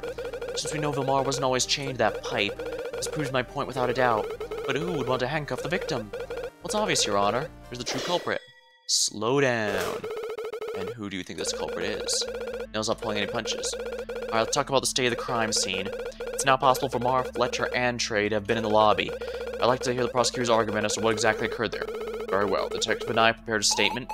Conrad, just a minute ago he was convinced only 2 people went through, and yet he has a statement already prepared for the 3 people. This means he knew the flaw the whole time. He just wanted to deceive the judge. It's not how trial is supposed to work. You can't work around the truth. Dare, please take the stand. Does the corruption run this deep? Hey, double ready to give a daring statement. Looks like he's back to his usual self.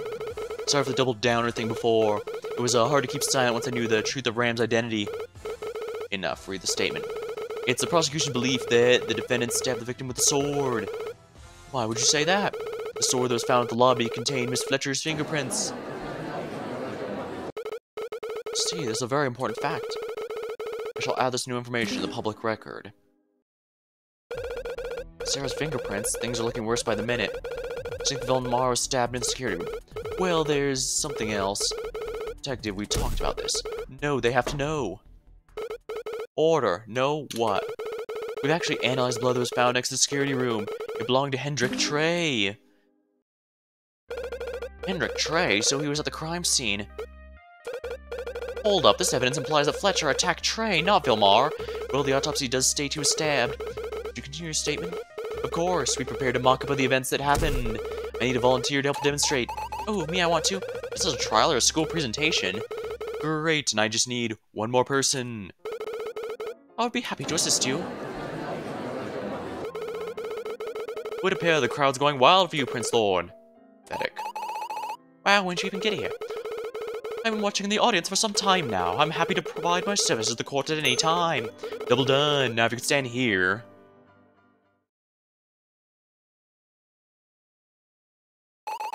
Demonstration. Well, there's a scene, alright. I do like the demonstration scenes in this game. They add a nice extra layer of things to help demonstrate. Well, as the name implies, demonstrate, but it's also a nice thing that if they make another game, I hope they have some more of these, because this is really neat. Yep, you'll have to use your imaginations. I'm Vilmar, Chloe's Fletcher, and Thorn is Trey. See, and you've mocked up the floor with indicators relating to the lobby? Yep. Hey Sarah, I'm playing you. This is gonna be a long day. Right, so at this point, Vilmar is handcuffed to the pipe in the sewers. Trey's already made his way to the lobby. Then, Fletcher steps through the mud to get to the lobby, leaving Vilmar. She runs up to Trey and attacks him with a sword. There can be no other explanation for the blood. Trey was attacked right there. Then she goes back down the sewers and trees Vilmar. Wait, this doesn't work. Or do you have an objection? You're saying that Fletcher stepped through the mud to get to the lobby. Then after attacking Trey, she goes right back to the sewers. Yep, that's right. I find that unlikely, mainly because it would contradict this piece of evidence. Yeah, there's only one direction blood trail. Oh, mud trail, actually. If Fletcher had stepped through the mud to get to the lobby, then it's likely the muddy footprints belong to her. Ah, I guess that would make sense. And what doesn't make sense is your description of the events. The muddy footprints don't go back to the sewer, they go to the suitcases. Ooh, you're absolutely right. Detective, please correct the scenario. Can do, instead of going back to the sewers, Fletcher went to the suitcases. And why would she do that? The only reason I can think of is to retrieve the suitcase. She wanted to get to the bomb. Not just it. I think she moved the suitcase itself. After all, we did find it pretty far from its original position. So, where was it moved then? I think I have a piece of evidence that explains where it was moved to this point.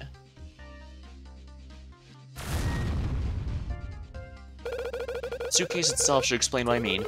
What about it? There's a few notable details that can clue us into where it went. Maybe it would be better explained if I showed you how those details came to be. There must be something here that can describe the state of the suitcase.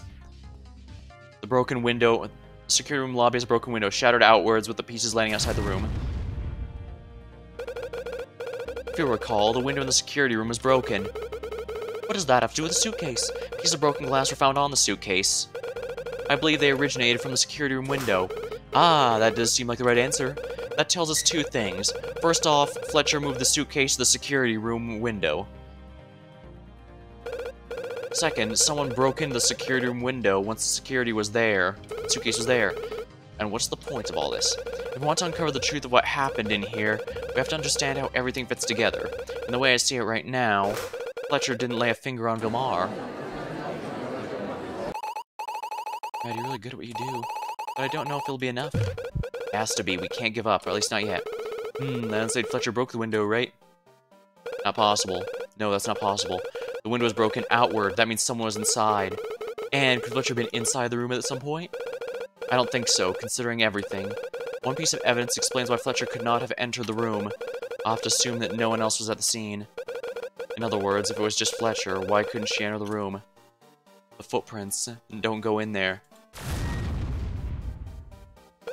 Because her footprints don't go in the room. I see what you mean, but we're still speculating about the footprints. Don't you have something that definitely proves she couldn't enter? Definitive proof.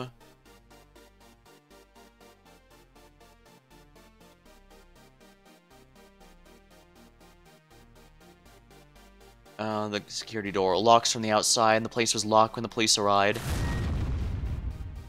The security room door was locked before the police arrived.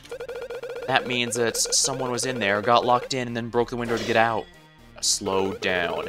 Then it still could have been Fletcher. We know Trey was at the scene. He could have locked her in. I don't think so. Look at the footprints again and assume she made them.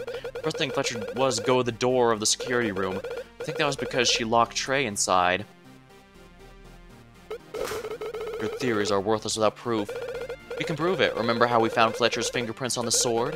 It stands a reason she wasn't wearing gloves. If that's the case, we simply need to analyze the door handle for fingerprints. I can get that done in no time. Very well, we'll take a short recess while the detective performs the analysis. I'll see you all back here in 20 minutes. Dismissed.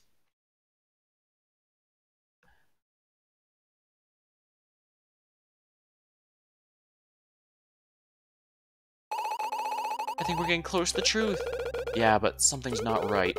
I've noticed as well, Prosecutor Nail is holding back. Holding back. He seems to already have much of this figured out. Yet he's letting it play out by letting you correct the detective. We don't have a choice. We have to keep going. Miss Fletcher, were you really at the scene of the crime? Whether she was or wasn't doesn't matter. I know she's innocent. Not surprised, but after all this time looking for her, everyone deserves a defense. Sarah's other crimes can wait. I'll not sit idly by until she's accused of a related murder. Sir Cross, you've already accused her of a murder, or have you forgotten? Bill Ground was pushed from the roof and died. I made some mistakes in the past, but I'm no murderer. I didn't kill Ground. What? I did see him on the roof that day, but he wasn't pushed. He jumped. Huh? So it was a... Oh crap, YouTube will really hate that. Self-deletion. Why? Why did you tell us earlier? Because I stole the zero data from the Bank of Prosperity. I was about to tell anyone the truth. I tried to pin on bridges. I had to seem like a murder. You've still committed crimes, and for that I will pay the price, but right now... Don't worry, we'll clear your name, I promise. Conrad, I don't even know if I'm innocent in this. That's no way to talk. Of course you're innocent, we'll prove that today. Miss Fletcher, you have the support of my team and I for this trial, and I hesitate to ask for help. Oh, thank you everyone, I don't deserve this. Alas, our time is up, we must return to the court. Oh, we get to play more parts in the demonstration, yay! Let's solve this case together.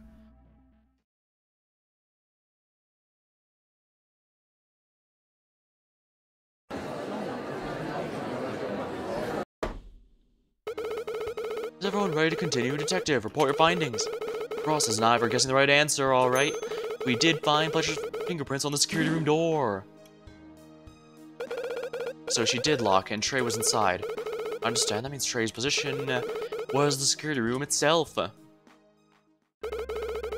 I'm confused about is why the suitcase was moved to the window. Considering that Trey was in the locked room, I think Fletcher wanted to eliminate him using the bomb in the suitcase. My word. At this point, Trey would have broken the window to escape.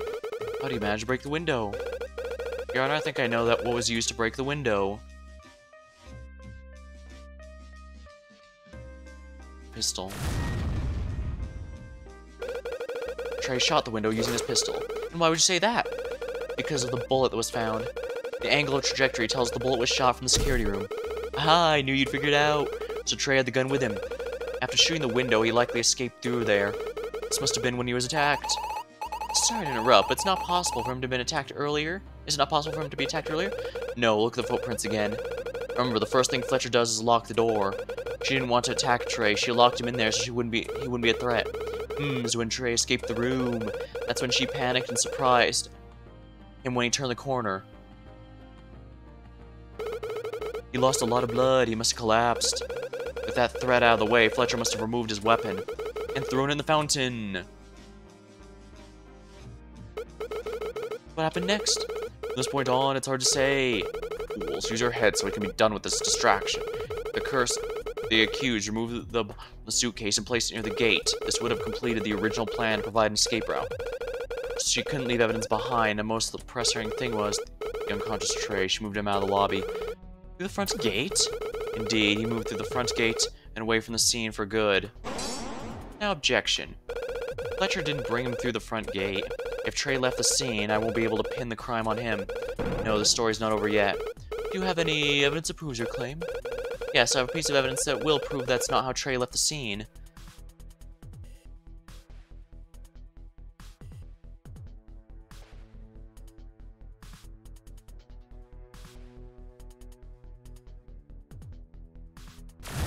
Sewer blood. This is why it couldn't happen. Oh great, why couldn't you pick at the right evidence?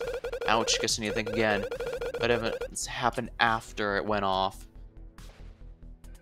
Giving path out. It brought Trey through the gate.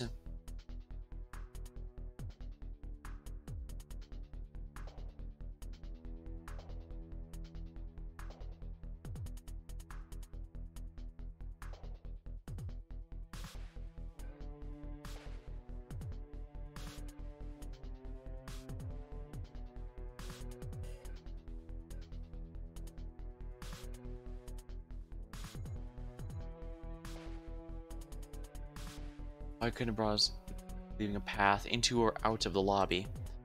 Outwards piece of the room. Gate after the explosion.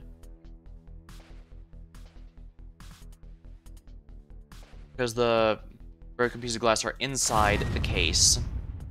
This is why it couldn't happen. Great, why couldn't you pick the right evidence? Crap. Ouch, guess I need to think again. What events happened after the went off?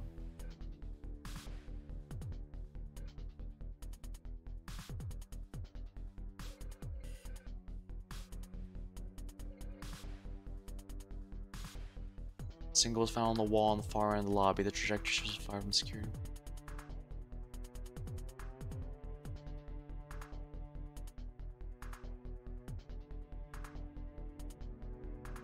Item found.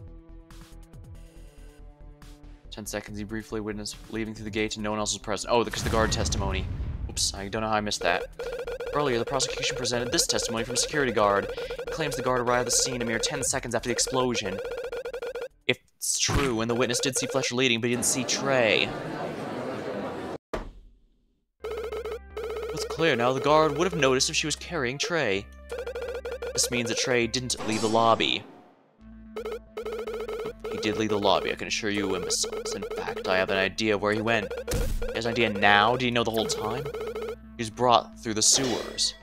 Wait. But he was unconscious. How did Fletcher bring him down the ladder? Patience, I was getting to that. Found a mattress in the passageway with Trey's blood. So that's what that was. I wonder if it was a mattress or something. No wonder it didn't let me examine it. It's likely Fletcher threw the unconscious Trey down the ladder onto the mattress. So that means Trey survived the fall.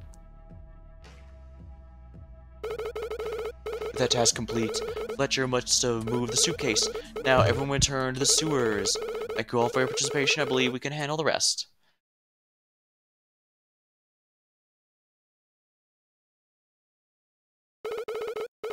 Hold on a second, something just occurred to me. How did Hendrik Trey acquire the pistol? Wasn't he just in a holding cell? Fletcher prepared a lot of things in the escape, like that sword. Oh, it's likely she had a pistol prepared as well. She was breaking Trey out of his cell. Why were they fighting in the first place? Trey and Fletcher both wanted the zero data for different reasons. The corrects are fighting over the last hard drive, most likely. A bunch of petty criminals. Petty, really? Ah, no! He's alive? Oh man, I was worried that the prosecutor might bring out his corpse that they found underwater or something. And that would absolutely torpedo our case, because that means no one else is available. Well, no one else would have been able to commit this crime. At least here we are. That's right, nobody move. Not again. Let me guess, we're all your hostages? That's right, but not just this room. The entire country's my hostage. Conrad, what's he talking about? I have with me a remote. This remote can send a signal back to our headquarters. And just what would that signal do? Why, it'll launch a nuke, of course. Order. You will do no such thing in this courtroom. Try me, old man. I'm not afraid to die. Bailiff, be ready to strain the criminal.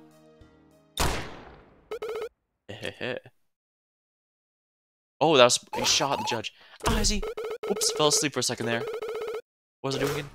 Ah, take me seriously, old man. Any sudden moves, I'll pull the trigger, then we'll all share the same fate. Are you really able to launch your missiles? I thought Fletcher had the last hard drive that you needed. She did, until just a few hours ago. We broke into her apartment this morning and found it. It was pretty easy.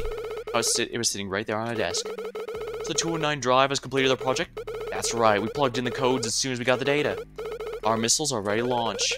The missiles they stole back in the 04 incident. They must have been planning this for years. What do you want? What do I want? What do I want? What have I always wanted, nail? Or should I say, ram? Ah. Yeah, I know all about your precious secrets. Time's come to purge this world, starting with you, Cross. Why me? In a new society, we need capable lawyers. So one by one, I'm gonna test our legal practitioners. If you fail, you die. Simple as that. If you pass, you get to help rebuild the legal system once we take control. He's insane, but I have no choice. Mr. Cross, I suggest you do what he says. Alright, I'll play your little game. Excellent. The rest of you just sit back and watch. Any funny business, and I'll press the trigger. Now let's begin with a physical exercise. You've been playing this game for a long time, so I'd like you to get out of your chair and do 10 stretches. Ready, go.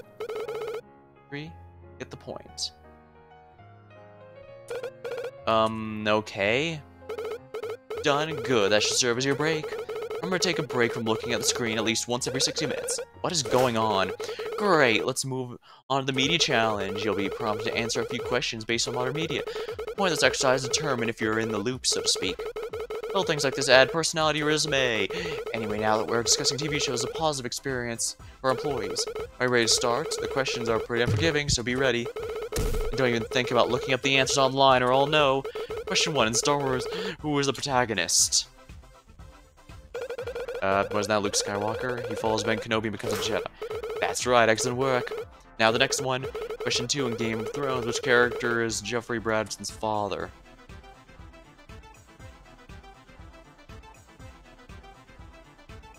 I actually haven't kept up with Game of Thrones to any extent.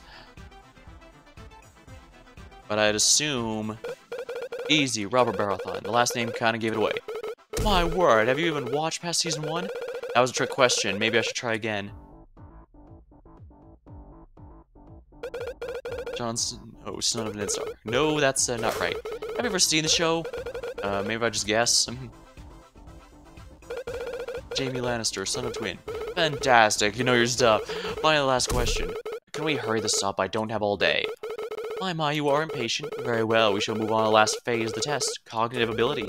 I'll provide a series of statements which each contain one error. If you can find the error in every statement and prove it with evidence, you'll pass. Make a mistake, I'll penalize you. Too many penalties and the game is over. No continues. I should be able to handle this. Subject will be, yes, Vilmar's death. You see, it's a win-win situation. If you can find the error in my statements, you learn something new about the case. So that's how this is gonna be. Alright, I'm ready. Fantastic. This will be quite a challenge, I assure you. Think carefully about every piece of evidence at your disposal. Now, the first statements. Cross-examination, the first statements.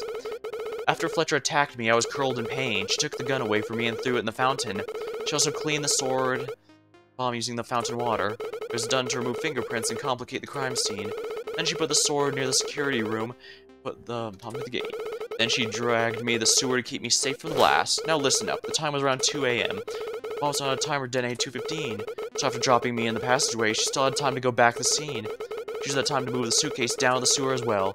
She moved the sewers to shield herself from the blast. This is obviously wrong because the sword was not cleaned off at all. So we're right in our deduction. You already figured out that much. You really are good, Cross. So the bomb was on a timer. That's right. Now, would you spot the error? Error, there's something wrong with that. There's exactly one mistake, one state that could not be possible. I'll have to go back over and prove him wrong. Let's do this.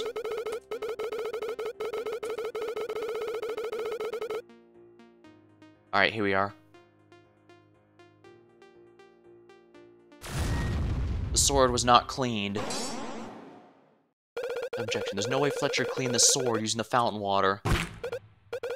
And that's because the sword had a clear blood stain on it. And what if she only cleaned the handle? That still won't work, mainly because we found Fletcher's fingerprints on the item. Ah, that's right. Well done, you passed the first round. It's true, Fletcher didn't wash those items. There was no time for that. Slow down. How about instead of playing games, just tell us what happened already? And what fun would that be? Not to mention Cross is taking a test now. When we get to your turn, you'll be deducted 5 points for interrupting me. Now the second set of statements. Cross-examination, the second statements. After Fletcher returned the steward, she took a moment to catch her breath. But to her surprise, I had moved. What happened was, while she was busy with the suitcase, I was barely able to walk again. Using all my strength, I moved off the mattress and towards Vilmar. You see, Vilmar was still chained to the pipe. I moved to him, opened his handcuffs, and then carried him towards the ladder. At that point, I dropped Vilmar on the mattress and commanded him to stay. I hobbled all the way back to the bridge, leaving him behind. By the time Fletcher made it back to the passageway, I was gone. Which brings it full circle. As she stood in shock, she knew I would not be caught. I can only assume what happened from there. She took the sword and stabbed Vilmar. Then she waited for the bomb to go off. Once it did, she carried the body back up. She dumped in the fountain and ran through the front gate.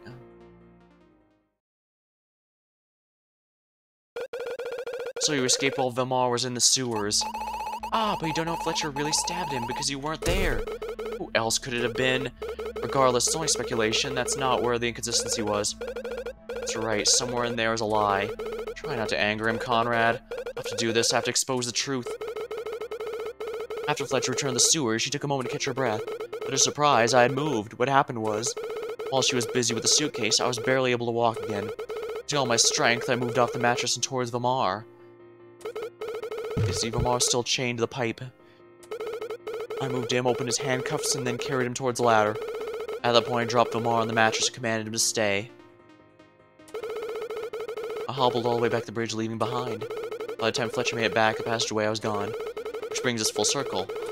Well, as she stood in shock, she knew I would not be caught. I can only assume what happened from there. She took the sword and stabbed him. Then she waited for the bomb to go off. Once it did, she carried the body back up.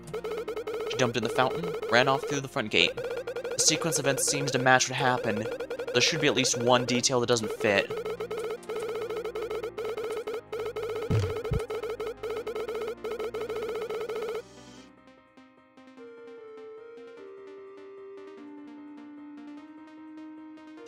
Something blocked the mud from falling. Sewer fingerprints. There are two sets of fingerprints, footprints within the passage. One set travels across, the other heads towards the bridge, but stops at the gap and turns back. Oh, this does back up his statement.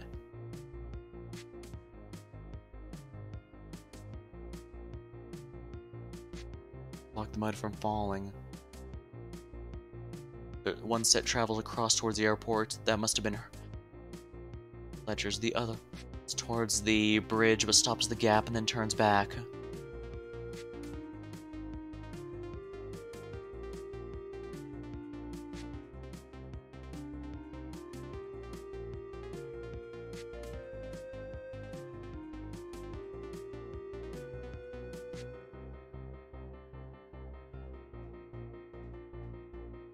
Autopsy report died at around 2:10 a.m.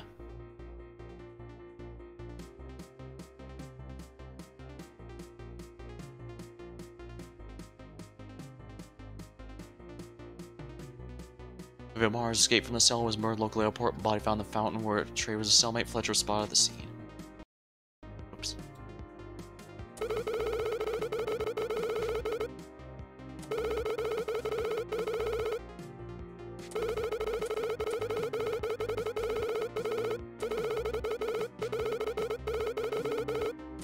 I'm going to assume it happened from here.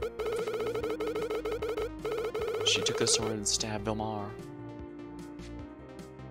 He was put on the mattress, but only Trey's blood was found on it. This will prove you wrong. You can't fool me, really, because it looks like I just did fool you. That wasn't the solution. I should try again. Man, you can do it. Pass the test. I'm having flashbacks to law school now. Can't think of that now. I have to focus.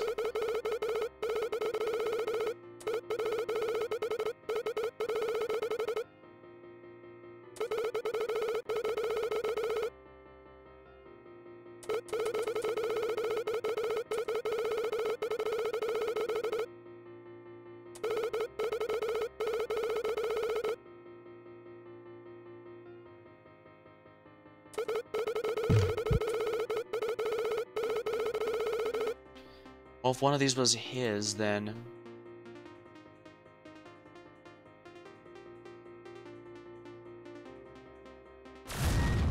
mud footprints. This will prove you wrong. You can't fool me. Damn it. Pass the test. I'm having flashbacks to law school now. I can't look at that. I can't press for further details, so I need to be careful here.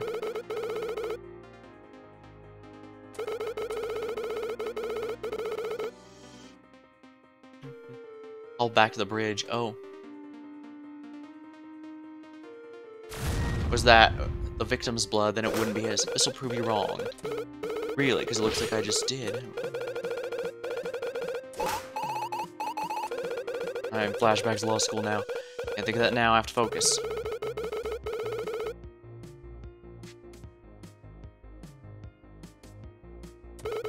By the time Fletcher made it back and passed away, I was gone.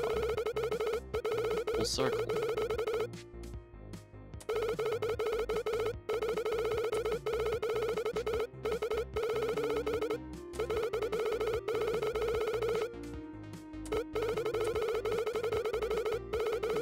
I assume what happened here. Took the sword and brings us full circle.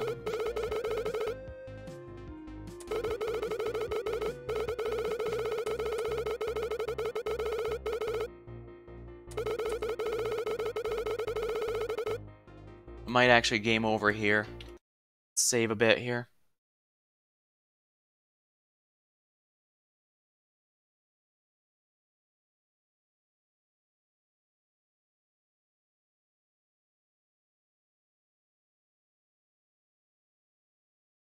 Because I'm most likely going to be screwing up here. Moved him, opened his handcuffs, then carried him towards the ladder. See if Amar is still chained to the pipe. With the suitcase, I was barely able to walk in.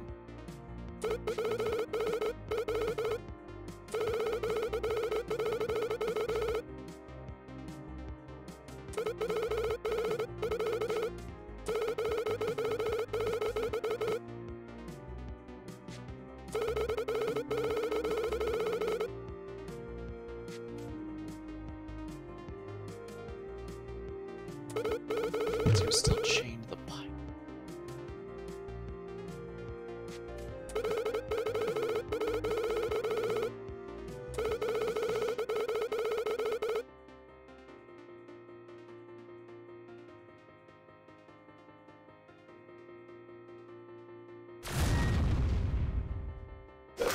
This will prove you wrong.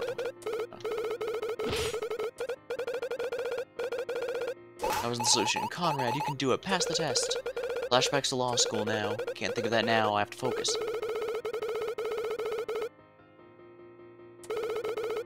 Bubbled all the way back to the bridge, leaving him behind. Back the passageway, I was gone.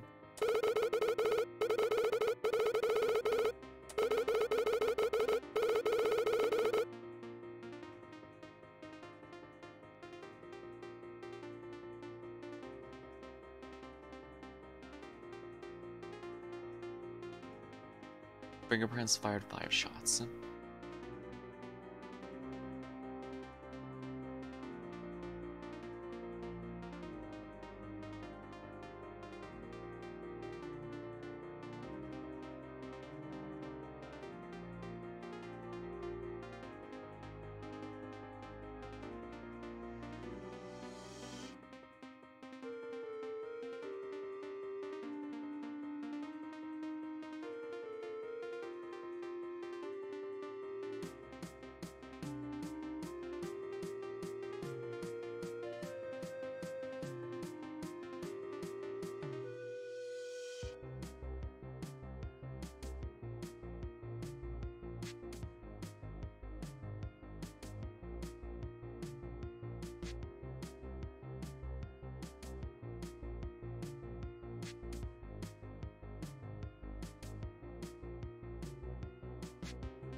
set of handcuffs were chained to a pole above a patch of mud.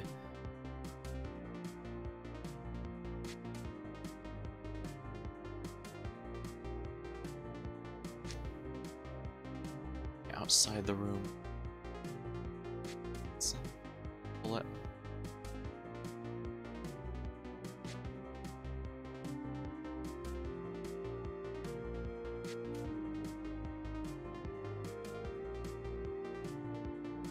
Familiar item found locked. Bloodstain on the blade.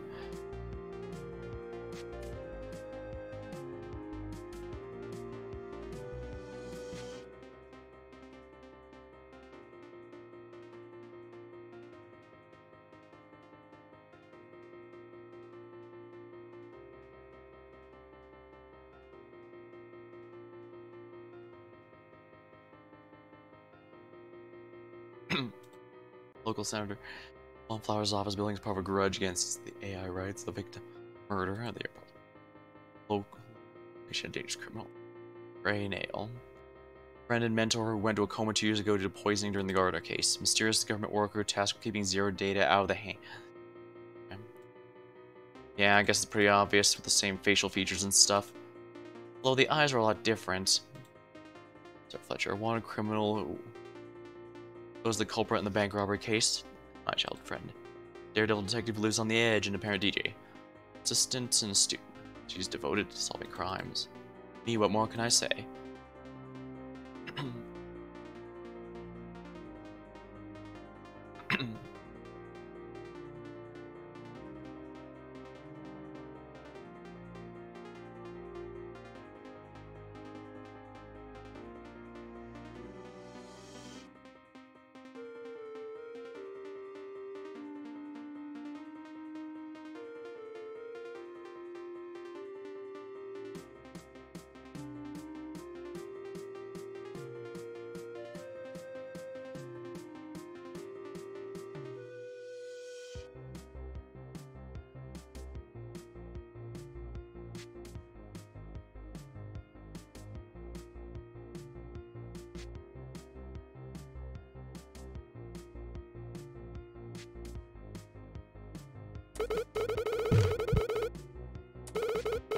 This definitely feels like a situation where I would like the ability to press the witness for details, but it seems that is not the case here, so... Moved him, opened his handcuffs, then carried him towards the ladder. At that point, I dropped him on the mattress and commanded him to stay. Hobbled all the way back to the bridge, leaving him behind.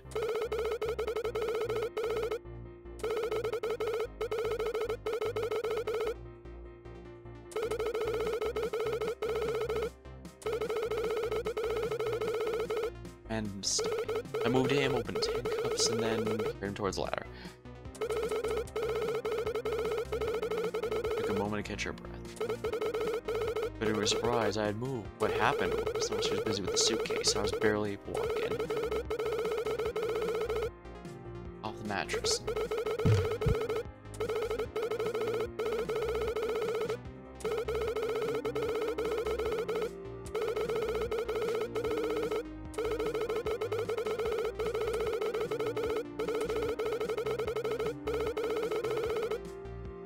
Seems like the main one because it's working under the idea that he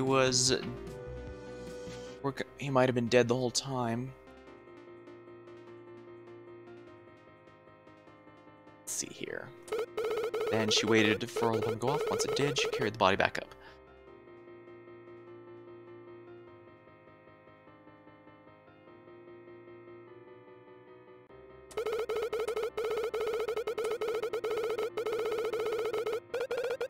Sequence event seems to match what happened.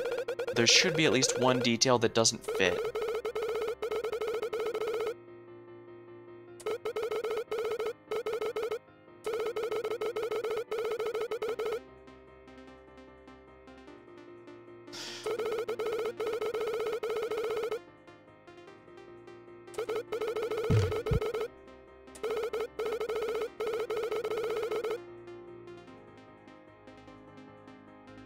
Sheesh, would he have enough strength to do that?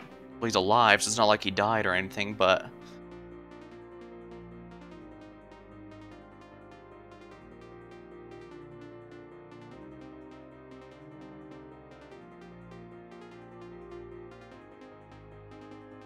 Moved to open his handcuffs, then carried him to the ladder.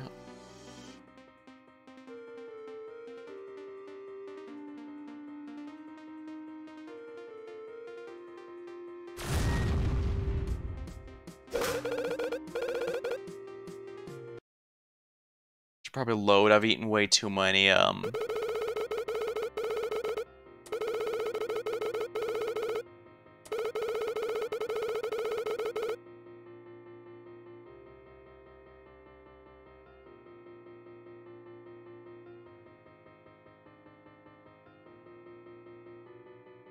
dropped him, but he was on the mud patch, and he was indeed a considerable amount of mud, but there was none on the mattress.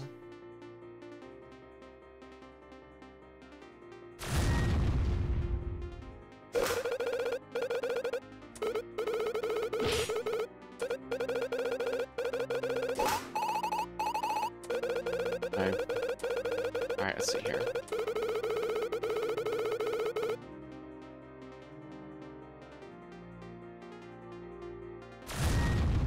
The fact that he's muddy, there's none on the... Yeah, I guess I need to load again.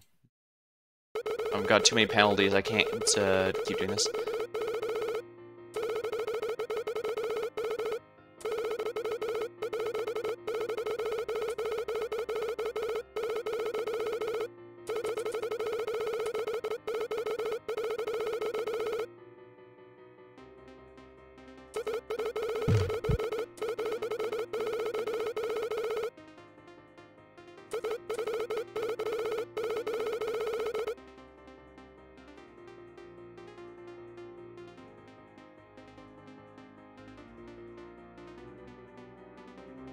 An explosion. Night guard rushed the lobby within 10 seconds and came across the scene. Oh, within 10 seconds.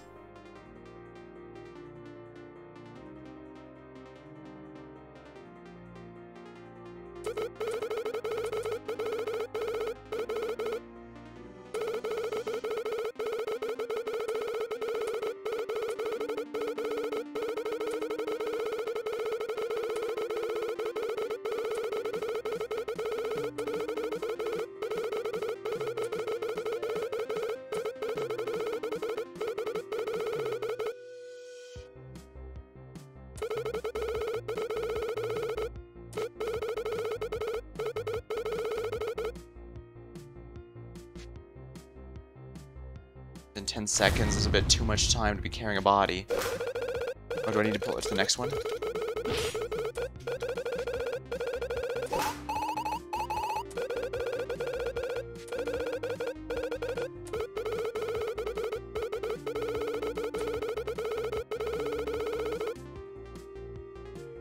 Seconds is a bit too much time.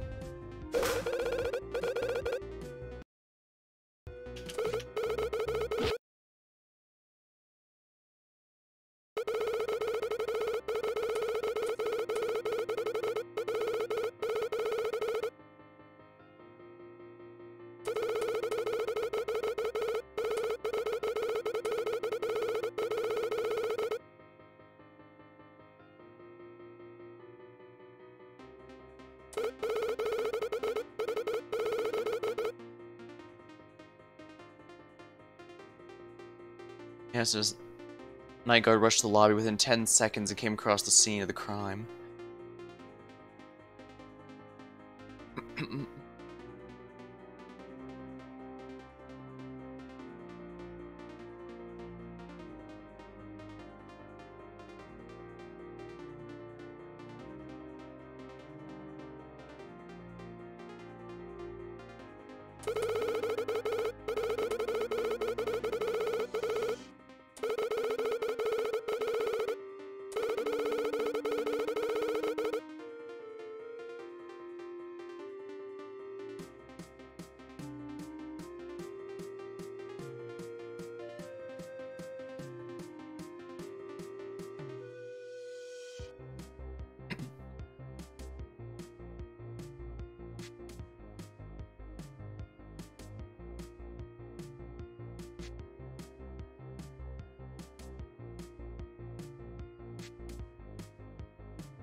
Moved him.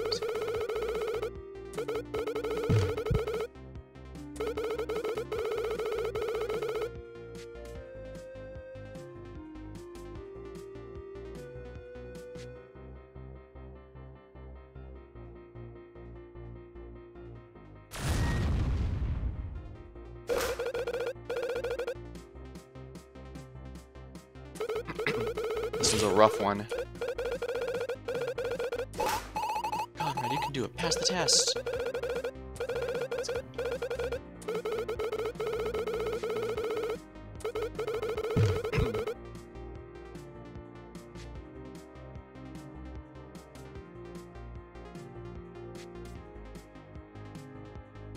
We're still chained to the pipe, handcuffs.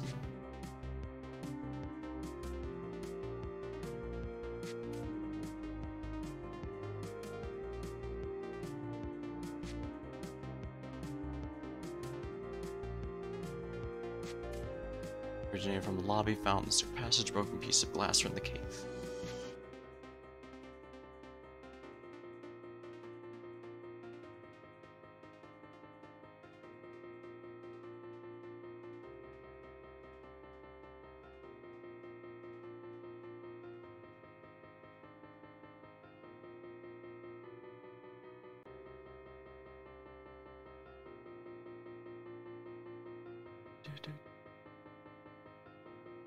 I mean, you go back through here again.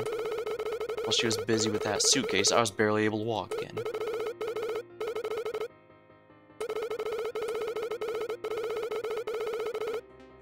Moved off the mattress and towards Vilmar. Still chained to the pipe. Carried him over to the ladder.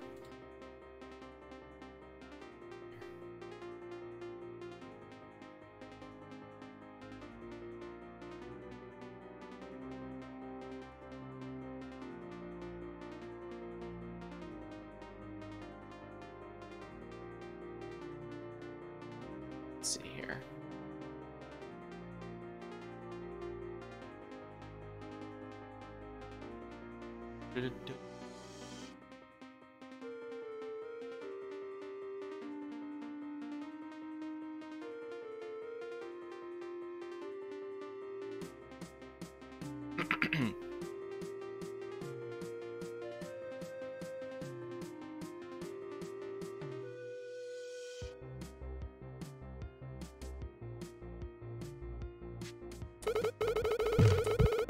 Strength him. I moved him over his hand. Just trying to think here.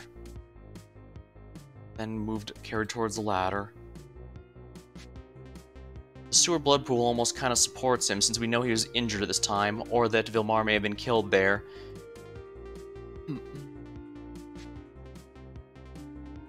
See our footprints. There's two sets of footprints in the passage. One, the other heads towards the bridge and turns back.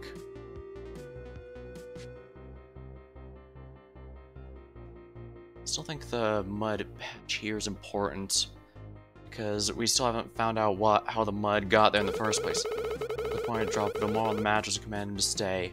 There's nothing on the mattress though.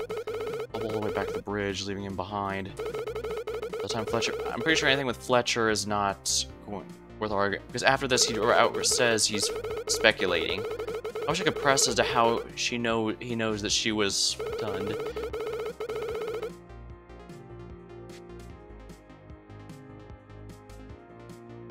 Leaning a bit towards here, but I already tried the bridge blood pool, because if this is his, it backs up his story, but if it's the victim's, and the victim would be killed by the bridge.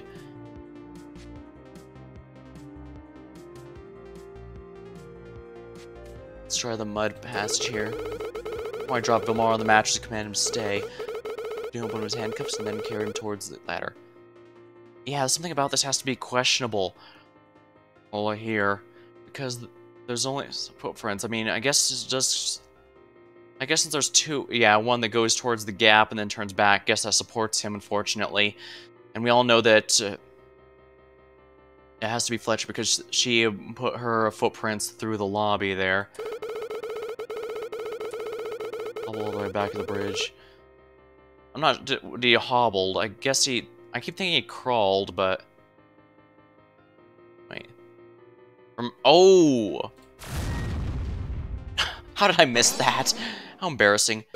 Now objection. That's it. You claim that you hobbled all the way back to the bridge. But that can't be what happened. Because we would have seen your footprints in this patch of mud. I'm really good at this. I'm so glad that worked out, because I don't think I could just guess and check that, and I don't really want to... I agree with this. So what did happen? Hey, let the lad enjoy his moment of praise. I think things are looking up for your odds of survival. Fine, play the silent game. Here's her answer. I didn't escape. Like I said, but I didn't hobble. And what then? I swam through the sewer water. What? But how did you make it past the metal gate? There's a hatch on the gate that allowed me to pass through. The hatch was only accessible from the airport side of the passage. So you swam in sewage. I did what I had to in order to escape her clutches. Sir, would have hurt you if you... Wait, what did you do? Why were you two fighting? She wanted the zero data. She said it could be put to better use than our project. I refused to drop the issue, but there was something she had. Something I needed. The drive that you stole from her apartment. Correct. So I took her pistol and shot her. You shot her? That explains her injury. I had no choice. She would cooperate. I don't want to talk. You just said you didn't cooperate and she dropped the issue. Regardless, she spilled the beans. Now tell me this. What piece of evidence explains the location I shot her?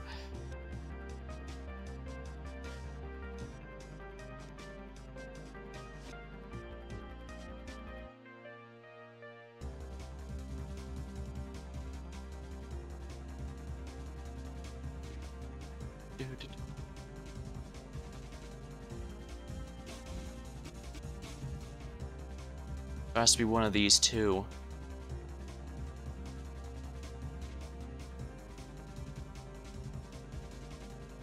Might have been out of the airport. I guess this seems like the most likely one. Shot her in the sewers. That's why this blood pool was there. Did I really? Wait, but what Conrad said makes sense. Let's run it through, shall we? I shot her in the sewers, then move on to the airport. Then later, I shoot out the window with a single bullet. Weren't there more shots fired from that gun? There were 5 shots fired. We only found 1 bullet in the lobby. I still don't understand. You could have fired off shots earlier. Well, this is wrong, okay? I'm starting to lose it. I guess I'll have to think of something else. There must be another way to piece this story together.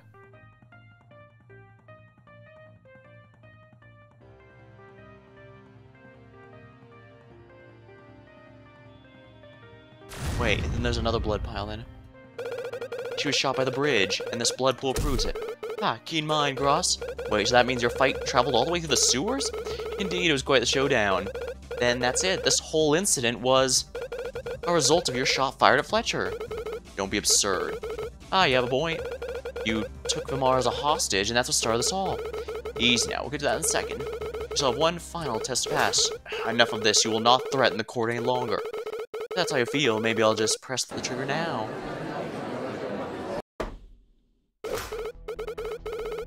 Do as he said. Mr. Nail, do this test to take us all. Thank you, Your Honor. Now then, the last test for our dear Cross.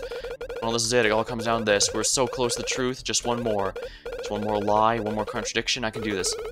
This is all the way back at the beginning of the event. I don't care what it takes. I will do this. Cross-examination, the final test. Me and the senator were in our holding cell when Miss Fletcher appeared. She had a proposition for us. She would break us free if we'd tell her everything. We accepted, of course, and together we escaped the bridge. There, Fletcher had prepared a secret passageway through the sewers. She also brought a pistol with her for security measures. However, before we entered the passage, I stole her gun and shot her in the arm. Then I took Vilmar to the passageway as a hostage. You see, I knew Fletcher needed him alive. His safety was my insurance. That's when I came across the mud patch. I handcuffed Vilmar to the pipe, and then prepared to continue the airport alone. But Fletcher was persistent. She appeared and chased after me with a sword. I fired 3 shots at her, but she hid behind cover. I used that to enforce my escape. I ran all the way to the airport. My pursuer didn't give up. She climbed the ladder, and then she found that I was searching the security room for more weapons. Utilizing the advantage of surprise, she locked me in the room. I think you already figured out what happened from there.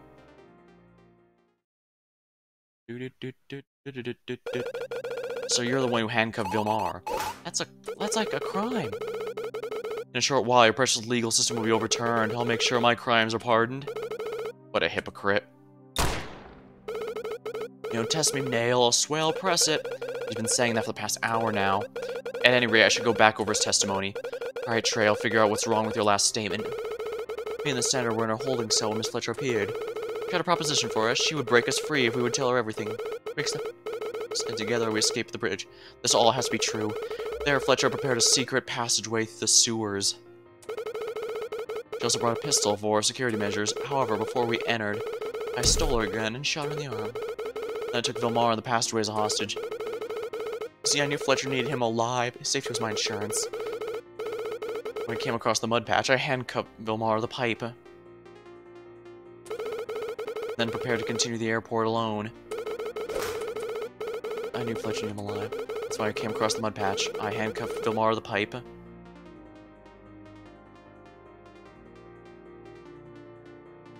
other words, something blocked the mud from falling. The mud patch had to be there after Vilmar was handcuffed. Alright, there's the objection. So after you shot Fletcher, you ran through the sewer. That's right. And you came across the mud patch? That I did. That's impossible. Earlier we'd already proved the mud wasn't there until after Vilmar was handcuffed. Ah, spot on. So the order of his statements was wrong. That's right, he couldn't have come across the mud patch because you're the one that made it, right? Very clever. Yes, I did make it. Fletcher had a bag of mud prepared to cover our tracks to the sewers. I simply poured it on the ground. Why would you do that? You see, I thought it might slow her down a little. I was getting desperate, fearing my life and all that. I wasn't thinking clearly. That explains everything. There's no more mysteries left in this case.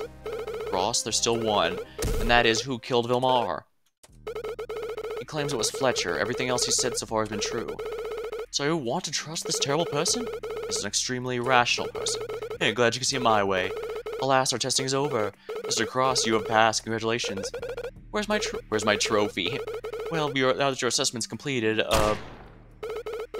not so fast, old man. There's one left thing I have to decide, whether or not any of you should die. But you plan to kill us yourself? Wrong, you see, I have something far more dangerous than my guns. We didn't steal nuclear missiles in 2004, we stole other kinds as well. Other kinds like ballistics?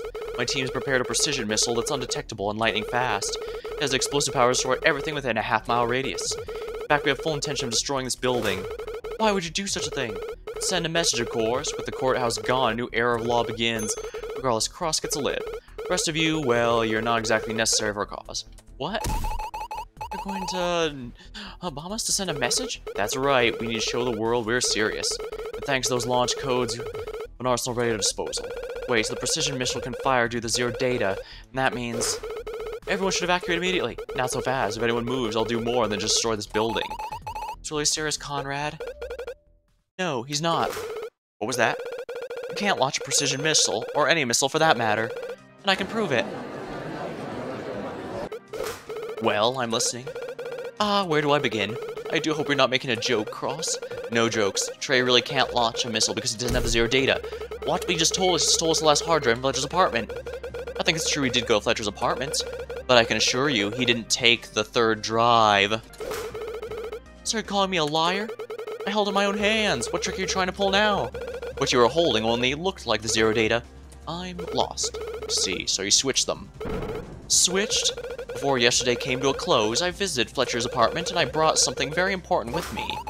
The last fake hard drive? That's right. I had asked Ram, or Nail, to lend it to me. When I arrived at Fletcher's apartment, I switched out the zero data with the fake. Earlier, you claimed you stole the data this morning. Therefore, what you took was actually a fake. Ah, so he can't threaten us anymore? It would appear so.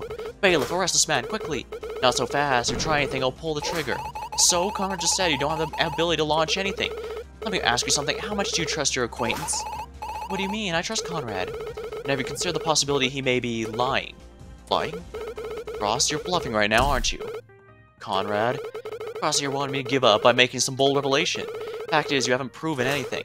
But if I press this trigger and we all find out you were lying? Well, you have no way of proving it wasn't a fake. Actually, I can. Do you remember what else I said about the data we recovered? You said you plugged the codes in right away. If I recall correctly, the fake hard drives will not allow the real ones to decrypt. That is to say, you need all three real ones to access the data. That's why we couldn't launch sooner. However, the data decrypted just fine. We even entered the codes, everything checked out. If it really was a fake, we shouldn't have been able to do that. Conrad, is he telling the truth? I'm not lying, I did switch out the drive for a fake. I have no clue why it decrypted. There, you see, I'm still a threat, so stay back. Hold on a second. What if you already knew? Come again? That's it. You're the one bluffing here. You weren't able to decrypt the data, so you lied. You just told us you input the codes, but you have no way to verify it. No, that's wrong. Admit it, your whole plan's a fraud. Objection. Conrad, I believe I can settle this. In the case of the real hard drives are combined with a fake one, the result will be a corrupt file. In other words, it will decrypt. But the data will be incorrect? So you input the codes, but they weren't correct. And how do you know that for sure? Are you willing to bet your life on this?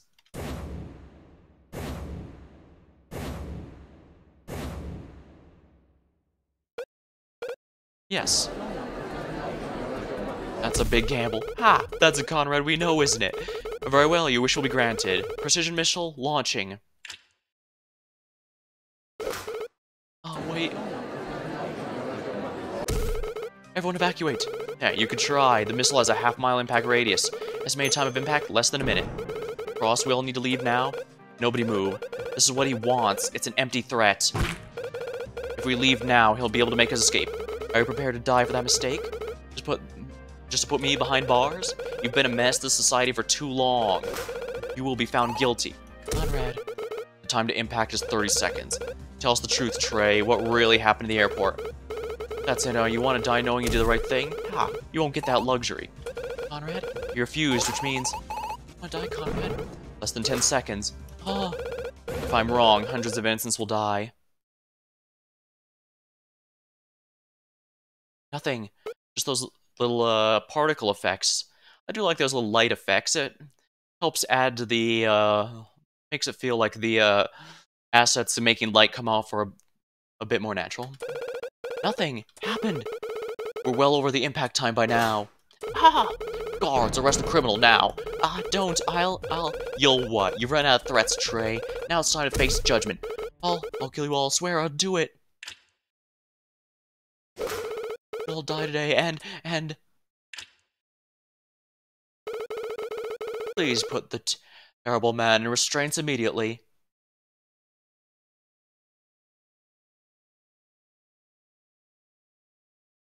Oh dang, he actually had a breakdown! Here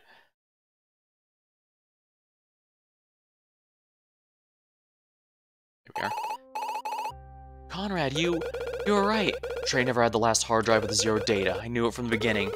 Because you stole it? That's right. Actually, it's right here. That's a hard drive. I kept it with me for safekeeping. I won't ever let it out of my sight. I see. You really should have said something sooner, you dunce. We really need to hear the truth from Trey. He was at his most vulnerable when he believed he had the advantage. That was quite the stunt you pulled. I'll say he risked all our lives. You're never in any danger, regardless. I believe it's time to conclude this trial. Your Honor, the defense has made its argument clear. Indeed, it's time for the verdict. Your Honor, what do you make of this turn of events? I believe there isn't enough evidence to support the defense's claim. Wait, what? But you did an astounding job recreating the scene up to Fletcher's escape. But as far as I can tell, you haven't proven Fletcher was innocent in the murder. Indeed, let us recap from the beginning, shall we? After freeing Vilmar and Trey from the cell, Fletcher moved them to the bridge. She had a gun with her and had an escape route through the sewers. But Trey stole the gun and shot Fletcher in the arm. Then he took Vilmar hostage and brought him through the sewers. At this point, Fletcher acquired a sword and chased after the two. Meanwhile, Vilmar was handcuffed to the pipe, yes. And mud fell on top of him shortly after. But wait, why was there mud again? Trey told us about this earlier. It would have been used to cover their tracks. In a panic, he thought it would slow Fletcher down, or at least make it difficult to retrieve the handcuffed Vilmar. So she charged him with the sword. But he fired a warning shots at her. Using that as a distraction, he ascended the ladder of the airport lobby. He went to the security room, likely to retrieve the weapons, but Fletcher caught up to him, leaving a trail of mud from behind. She locked the door, trapping Trey in the security room. Then she tried to use the bomb to eliminate. So she dragged the suitcase over the window. But Trey had another idea. He shot the window as Fletcher approached. The glass pieces from the window ended up on the suitcase, and Fletcher ran. However, she only turned the corner because as soon as Trey chased her, she struck at him with a sword. He collapsed, then Fletcher went to work. She brought Trey back to the sewers and discarded his gun. Then she retrieved the explosive from the suitcase and put it into the gate. Oh, and then she moved the suitcase to the sewer as well, only to find that Trey had escaped. This is where our stories conflict. Trey claims Fletcher killed Vismar at this point. It's also possible for Vismar to have already been dead. Slow down. And what weapon would have been used, you half-wit? The sword was left in the lobby. How would Trey have killed Vismar in the sewers? There's a certain place Trey was at which would explain this.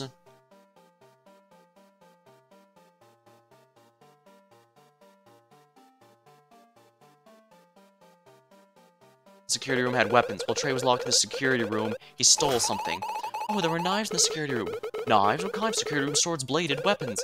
Same kind that locks doors from the outside, Your Honor. Whatever the reason, the fact is, Trey stole a knife and used it to kill Vismar. If you look at the crime scene, you'll see that one is missing. That just as easily could have been Fletcher. She stole a knife and killed Vismar, but Trey escaped. Why are you so insistent that she's guilty? Enough. I'm sorry, Mr. Cross, but your argument isn't convincing. Agreed. Fletcher's already broken the law several times. She's a known criminal. It's not a stretch to say she could commit murder. Ah, but Trey was a terrible man. Trey had the dignity. Fletcher, on the other hand, she clearly has her own interests in mind. Fletcher's a good person. She just tried to make the world better. Breaking someone out of prison does not improve the world. This time, it is time to vote on a verdict. I have to object here. Your Honor, it's still a little more time. We must not needlessly extend this trial. As far as I'm aware, there isn't much new information to be found here. Oh, wait, this trial's for the murder of the senator. Whether or not Fletcher broke him out of jail is a different crime. You're right, but it shows her intentions clearly. She needed his connections to the zero data. That much is clear. If I say again, it's time to vote on a verdict. But that means she needed him alive. Wait, this is unfair. This is not like the justice system. The client's innocent until proven guilty. We haven't retrieved enough evidence to prove her guilty. As far as I'm aware, the judge is in control of the courtroom. You remain silent or I'll have you removed from this trial. As that's the case, the counselors and I make the final decision. We are not obligated to uphold any standards in judgment. Well, he's right. Regardless of the situation, they're on the ones who give the verdict. Counselor Woodman, what's your vote? It's a tough call, but she's clearly a lawbreaker. I can easily imagine her committing the crime. Oh, but she didn't do it. Enough, Counselor. Guilty. Oh no, this can't be. We can't lose like this. I guess this is goodbye, Conrad. So go to prison for a long time or worse. I can't let this happen. I don't care what path this leads me. There's only one way to go. No more choices. I have to do this. No, it's more like I never had a choice in the first place. Now I'm finally able to choose for myself. Now, Miss Crawford? Objection. Your Honor, with respect, your call for a verdict is unlawful. While you are in charge of the courtroom, yes, there are guidelines to a fair trial. And you are blatantly disregarding those guidelines right now. Watch yourself, Cross. If you continue like this, I'll call for a counsel to evaluate your performance. You wouldn't. My judgments are fair. There's no reason to give this criminal another chance. This isn't like him. What's going on? Your Honor, I believe you're blinded by your predispositions. Fletcher's not a criminal or a terrible person. She's broken the law in the past, but she never wanted to. You never kill someone as part of some devious plan.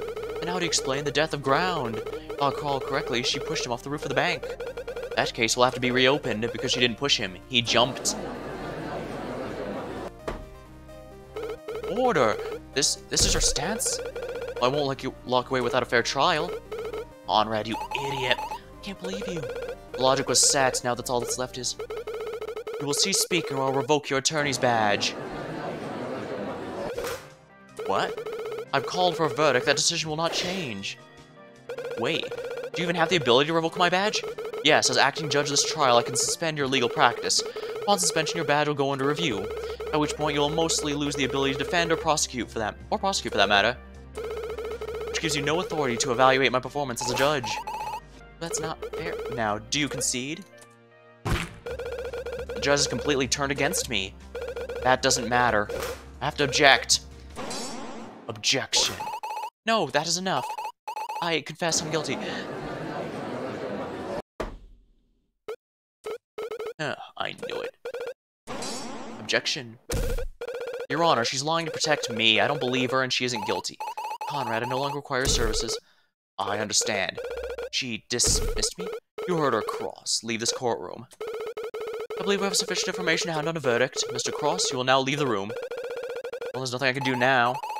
Conrad, we tried, but this is it. We're done. This is it. I'm sorry, Sarah.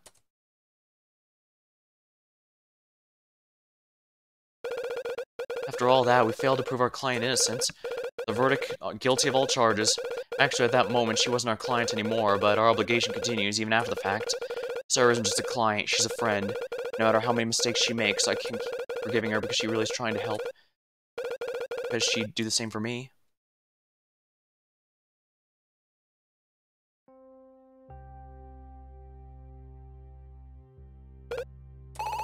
Fletcher fired us. Does that mean there's nothing we can do now? We can still help. I'm gonna keep investigating. There must be something that can prove her innocent. Then I'll go with you. No, I need you to file a report for the retrial. Go to the town center and I'll meet with you later. Right, Chloe on the job. Go team. I can't just sit around while Fletcher's put in jail. I need to investigate the scene again, starting with the sewer entrance.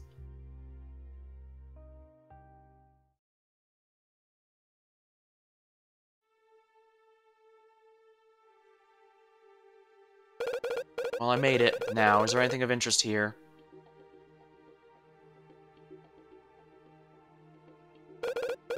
Nothing. Not a clue in sight. I have a feeling this one's going to take a while, so I think I'll save this for next time. Until then, thank you for watching, hope you had a good time, and I'll see you later.